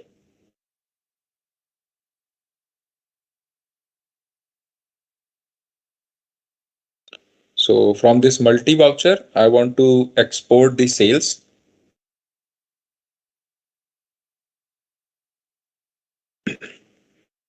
अभी हमने एक्सपोर्ट कर दिया तो आप देखेंगे कि इसमें चार इनवाइसेस रिकॉर्ड आई है एक्सपोर्ट होके, और हर इनवाइस के नीचे जो है ऑटोमेटिकली डिजिटल सिग्नेचर जो है वो एप्लीकेबल हो गया है, ठीक है। मैं एक बार फिर से दिखा देता हूँ प्रोसेस। सो मल्टी वाउचर पे गए, मल्टी वाउचर के अंदर यहाँ पे डिफॉल्ट जो पेमेंट वाउचर है वो है, साथ में अगर आप चाहें तो पे वाउचर टाइप भी चेंज कर सकते हैं, और वाउचर टाइप के साथ साथ आप यहाँ पे कोई स्पेसिफिक लेजर का नाम भी दे सकते हैं। लेजर नेम के आगे आप किसी पार्टी का नाम सेलेक्ट कर सकते हैं, और पर्टिकुलर डेट पीरियड आपको देना है, आप डेट पीरियड दे दीजिए, और उसके बाद इसको क्या कर देंगे, आप एक्सपोर्ट कर देंगे। After exporting you can see there are 4 invoices. ठीक है, अभी हम फर्स्ट इनवॉइस पे हैं, तो फर्स्ट इनवॉइस पे नीचे की तरफ जो है हमें डिजिटल सिग्नेचर दिख रहा है। इसके साथ दूसरे इनवॉइस पे जाएंगे, तो दूसरी इनवॉइस पे या तीसरी इनवॉइस पे आपको हर इनवॉइस के एंड में आपको डिजिटल सिग्नेचर देखने को मिलेगा। तो ये ऑटोमेटिकली आप मल्टीपल वाउचर्स पे भी डिजिटल सिग्नेचर अप्लाई कर सकते हैं। Now what type of digital signature does tally allow? तो Tally only allows the dongle-based digital signature issued by trusted third party like eMudra and Capricorn, PentaSign. This dongle is required to be connected physically to the computer to sign a document. अगर आपको document sign करना है तो dongle-based digital signature जो है वो आपको use करना पड़ेगा. How digital signature is different from image-based signature? तो image-based signature जो है वो कोई regulated mode of signing the document नहीं है। ठीक है, मतलब कोई भी बंदा अपना सिग्नेचर साइन करके, स्कैन करके और उसकी इमेज जो है इनवॉइस पे लगा सकता है, बट वो कोई रेगुलेटेड फॉर्म डॉक्यूमेंट साइन करने का नहीं है। ठीक है, जबकि जो डिजिटल सिग्नेचर है वो बेसिकली एक इनक्रिप्टेड फॉर्म है, एक रेगुलेटेड फॉर्म है, जिसके थ्रू आप डॉक्यूमेंट को साइन कर सकते हैं, और उसको कोई टेम्पर करता भी है तो पता चल जाए। जबकि इमेज बेस्ड सिग्नेचर में टेम्परिंग बहुत इजीली हो सकती है, और उसका आपको पता भी नहीं चलेगा कि डॉक्यूमेंट ओरिजिनल है या टेम्पर्ड डॉक्यूमेंट है। तो this is the difference between the image based signature and digital signature. Is it it is a must to have a dongle to use digital signature certificate feature in Tally? तो yes, आपको dongle होना ही होना है। अगर dongle आप नहीं use कर रहे हैं, dongle कंप्यूटर से कनेक्टेड नहीं है, तो आप इस फीचर का इस्तेमाल नहीं कर पाएंगे। We already have digital signature certificate dongles for some time. Do they work with Tally now or do we need to buy new one? तो जिन कंपनियों को ऑडिट्स ऑलरेडी हो रहा है, जिनको इनकम टैक्स में ऑलरेडी डिजिटल सिग्नेचर यूज करने पड़ रहे हैं, जीएसटी रिटर्न में अपना डिजिटल सिग्नेचर यूज करना पड़ता है, तो वो ऑलरेडी डिजिटल सिग्नेचर जो है वो डिजिटल सिग्नेचर यहाँ पे यूज हो सकते हैं। आपको कोई नया डिजिटल सिग्नेचर लेने की जरूरत नहीं पड़ेगी। ठीक है। Does Tally supports all type of digital signature certificates, dongle or any specific one? तो जैसा मैंने बताया, 3 तरह की क्लासेस होती है डिजिटल सिग्नेचर की on the basis of its utility, class 1, class 2, class 3। तो तीनों ही तरह के जो डिजिटल सिग्नेचर है वो इसके अंदर सपोर्ट करेंगे। What is the validity of digital signature certificate? तो मैंने बताया था, according to MCA portal it is 1 minimum 1 and maximum 2 year, but कुछ सर्विस प्रोवाइडर जिनका नाम अभी हमने लास्ट टू लास्ट स्लाइड्स में देखा था, तो वो उनके पास ऑप्शन है, तो वो मिनिमम 1 और मैक्सिमम 3 इयर्स का जो है डिजिटल सिग्नेचर प्रोवाइड करते हैं, और उसके बाद हमें उसको रिन्यू कराना पड़ता है। What criteria is used to list the digital signature certificates in Tally? तो digital signature certificate should have a non-repetition and item under the key users tag as a certificate properties. User can navigate to the, ये कुछ options दिए गए जिसके through आप जो certificates हैं उसको आप जो है देख सकते हैं, और एक क्राइटेरिया यहाँ पर दिया गया है जिसके थ्रू ये माना जाता है कि डिजिटल सिग्नेचर जो सर्टिफिकेट्स होता है उसका क्राइटेरिया क्या है, तो वो क्राइटेरिया यहाँ पर दिया गया है, और यूजर अगर चाहे तो उसकी डिटेल को जो है यहाँ पर देख भी सकते हैं, जिसका फ्लो नीचे दिया हुआ है basically.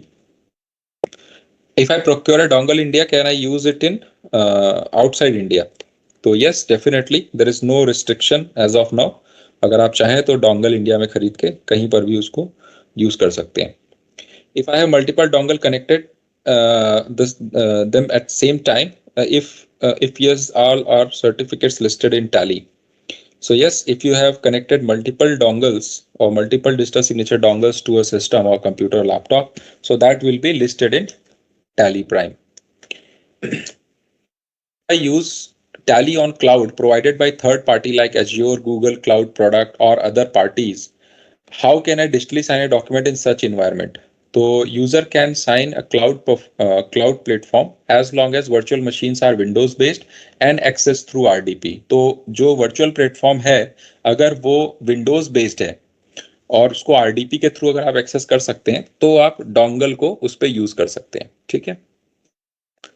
What steps are needed to be able to use the digital signature certificates in RDP environment? तो ये कुछ बेसिक कॉन्फ़िगरेशंस दी हुई हैं जिनके थ्रू आप ये डिजिटल सिग्नेचर्स को RDP environment में यूज कर सकते हैं, लेकिन एक चीज आपको ध्यान देनी है कि इसका जो OS होगा वो विंडोज होना चाहिए। ठीक है, विंडोज के अलावा अगर कुछ है तो then it will not work. Does digital signature works on all cases of RDP environment? When Tally is installed on the remote machine and physical dongle is also connected on the remote machine.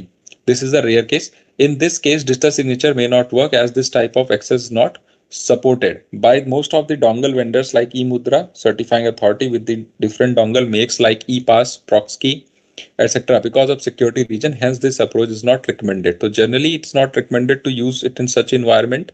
But still, by using the settings which we have given in the last slide, one can make it possible and use the dongles in RDP environment. Do I need to enter the required security pin to authenticate myself every time in Tally? तो बार बार हमें वो security pin जो box आया था उसमें हमें password डालने की जरूरत नहीं पड़ेगी। जैसा हमने देखा भी था कि एक बार हमने जब पासवर्ड एंटर कर दिया था तो उसके बाद हमें दोबारा उसको पासवर्ड नहीं देना पड़ा, लेकिन वो तब तक स्टोर रहेगा जब तक या तो आप डोंगल रिमूव नहीं कर लेते, जब तक आप टैली को रीस्टार्ट नहीं करते। Does Tally invoke pin prompt internally or is it digital signature certificate vendors enabled pin prompt? तो बेसिकली ये भी मैंने आपको बताया ड्यूरिंग द सेशन कि ये जो पिन एंटर करने का जो बॉक्स आता है ये बेसिकली डोंगल की प्रॉपर्टी है, इसमें टैली का कोई रोल नहीं है। ठीक है, तो वो जो पासवर्ड प्रोटेक्टेड एक्चुअली डोंगल होता है, तो आपको फर्स्ट टाइम जो आप यूज कर रहे हो तो उसमें आपको जो है पासवर्ड एंटर करना पड़ता है।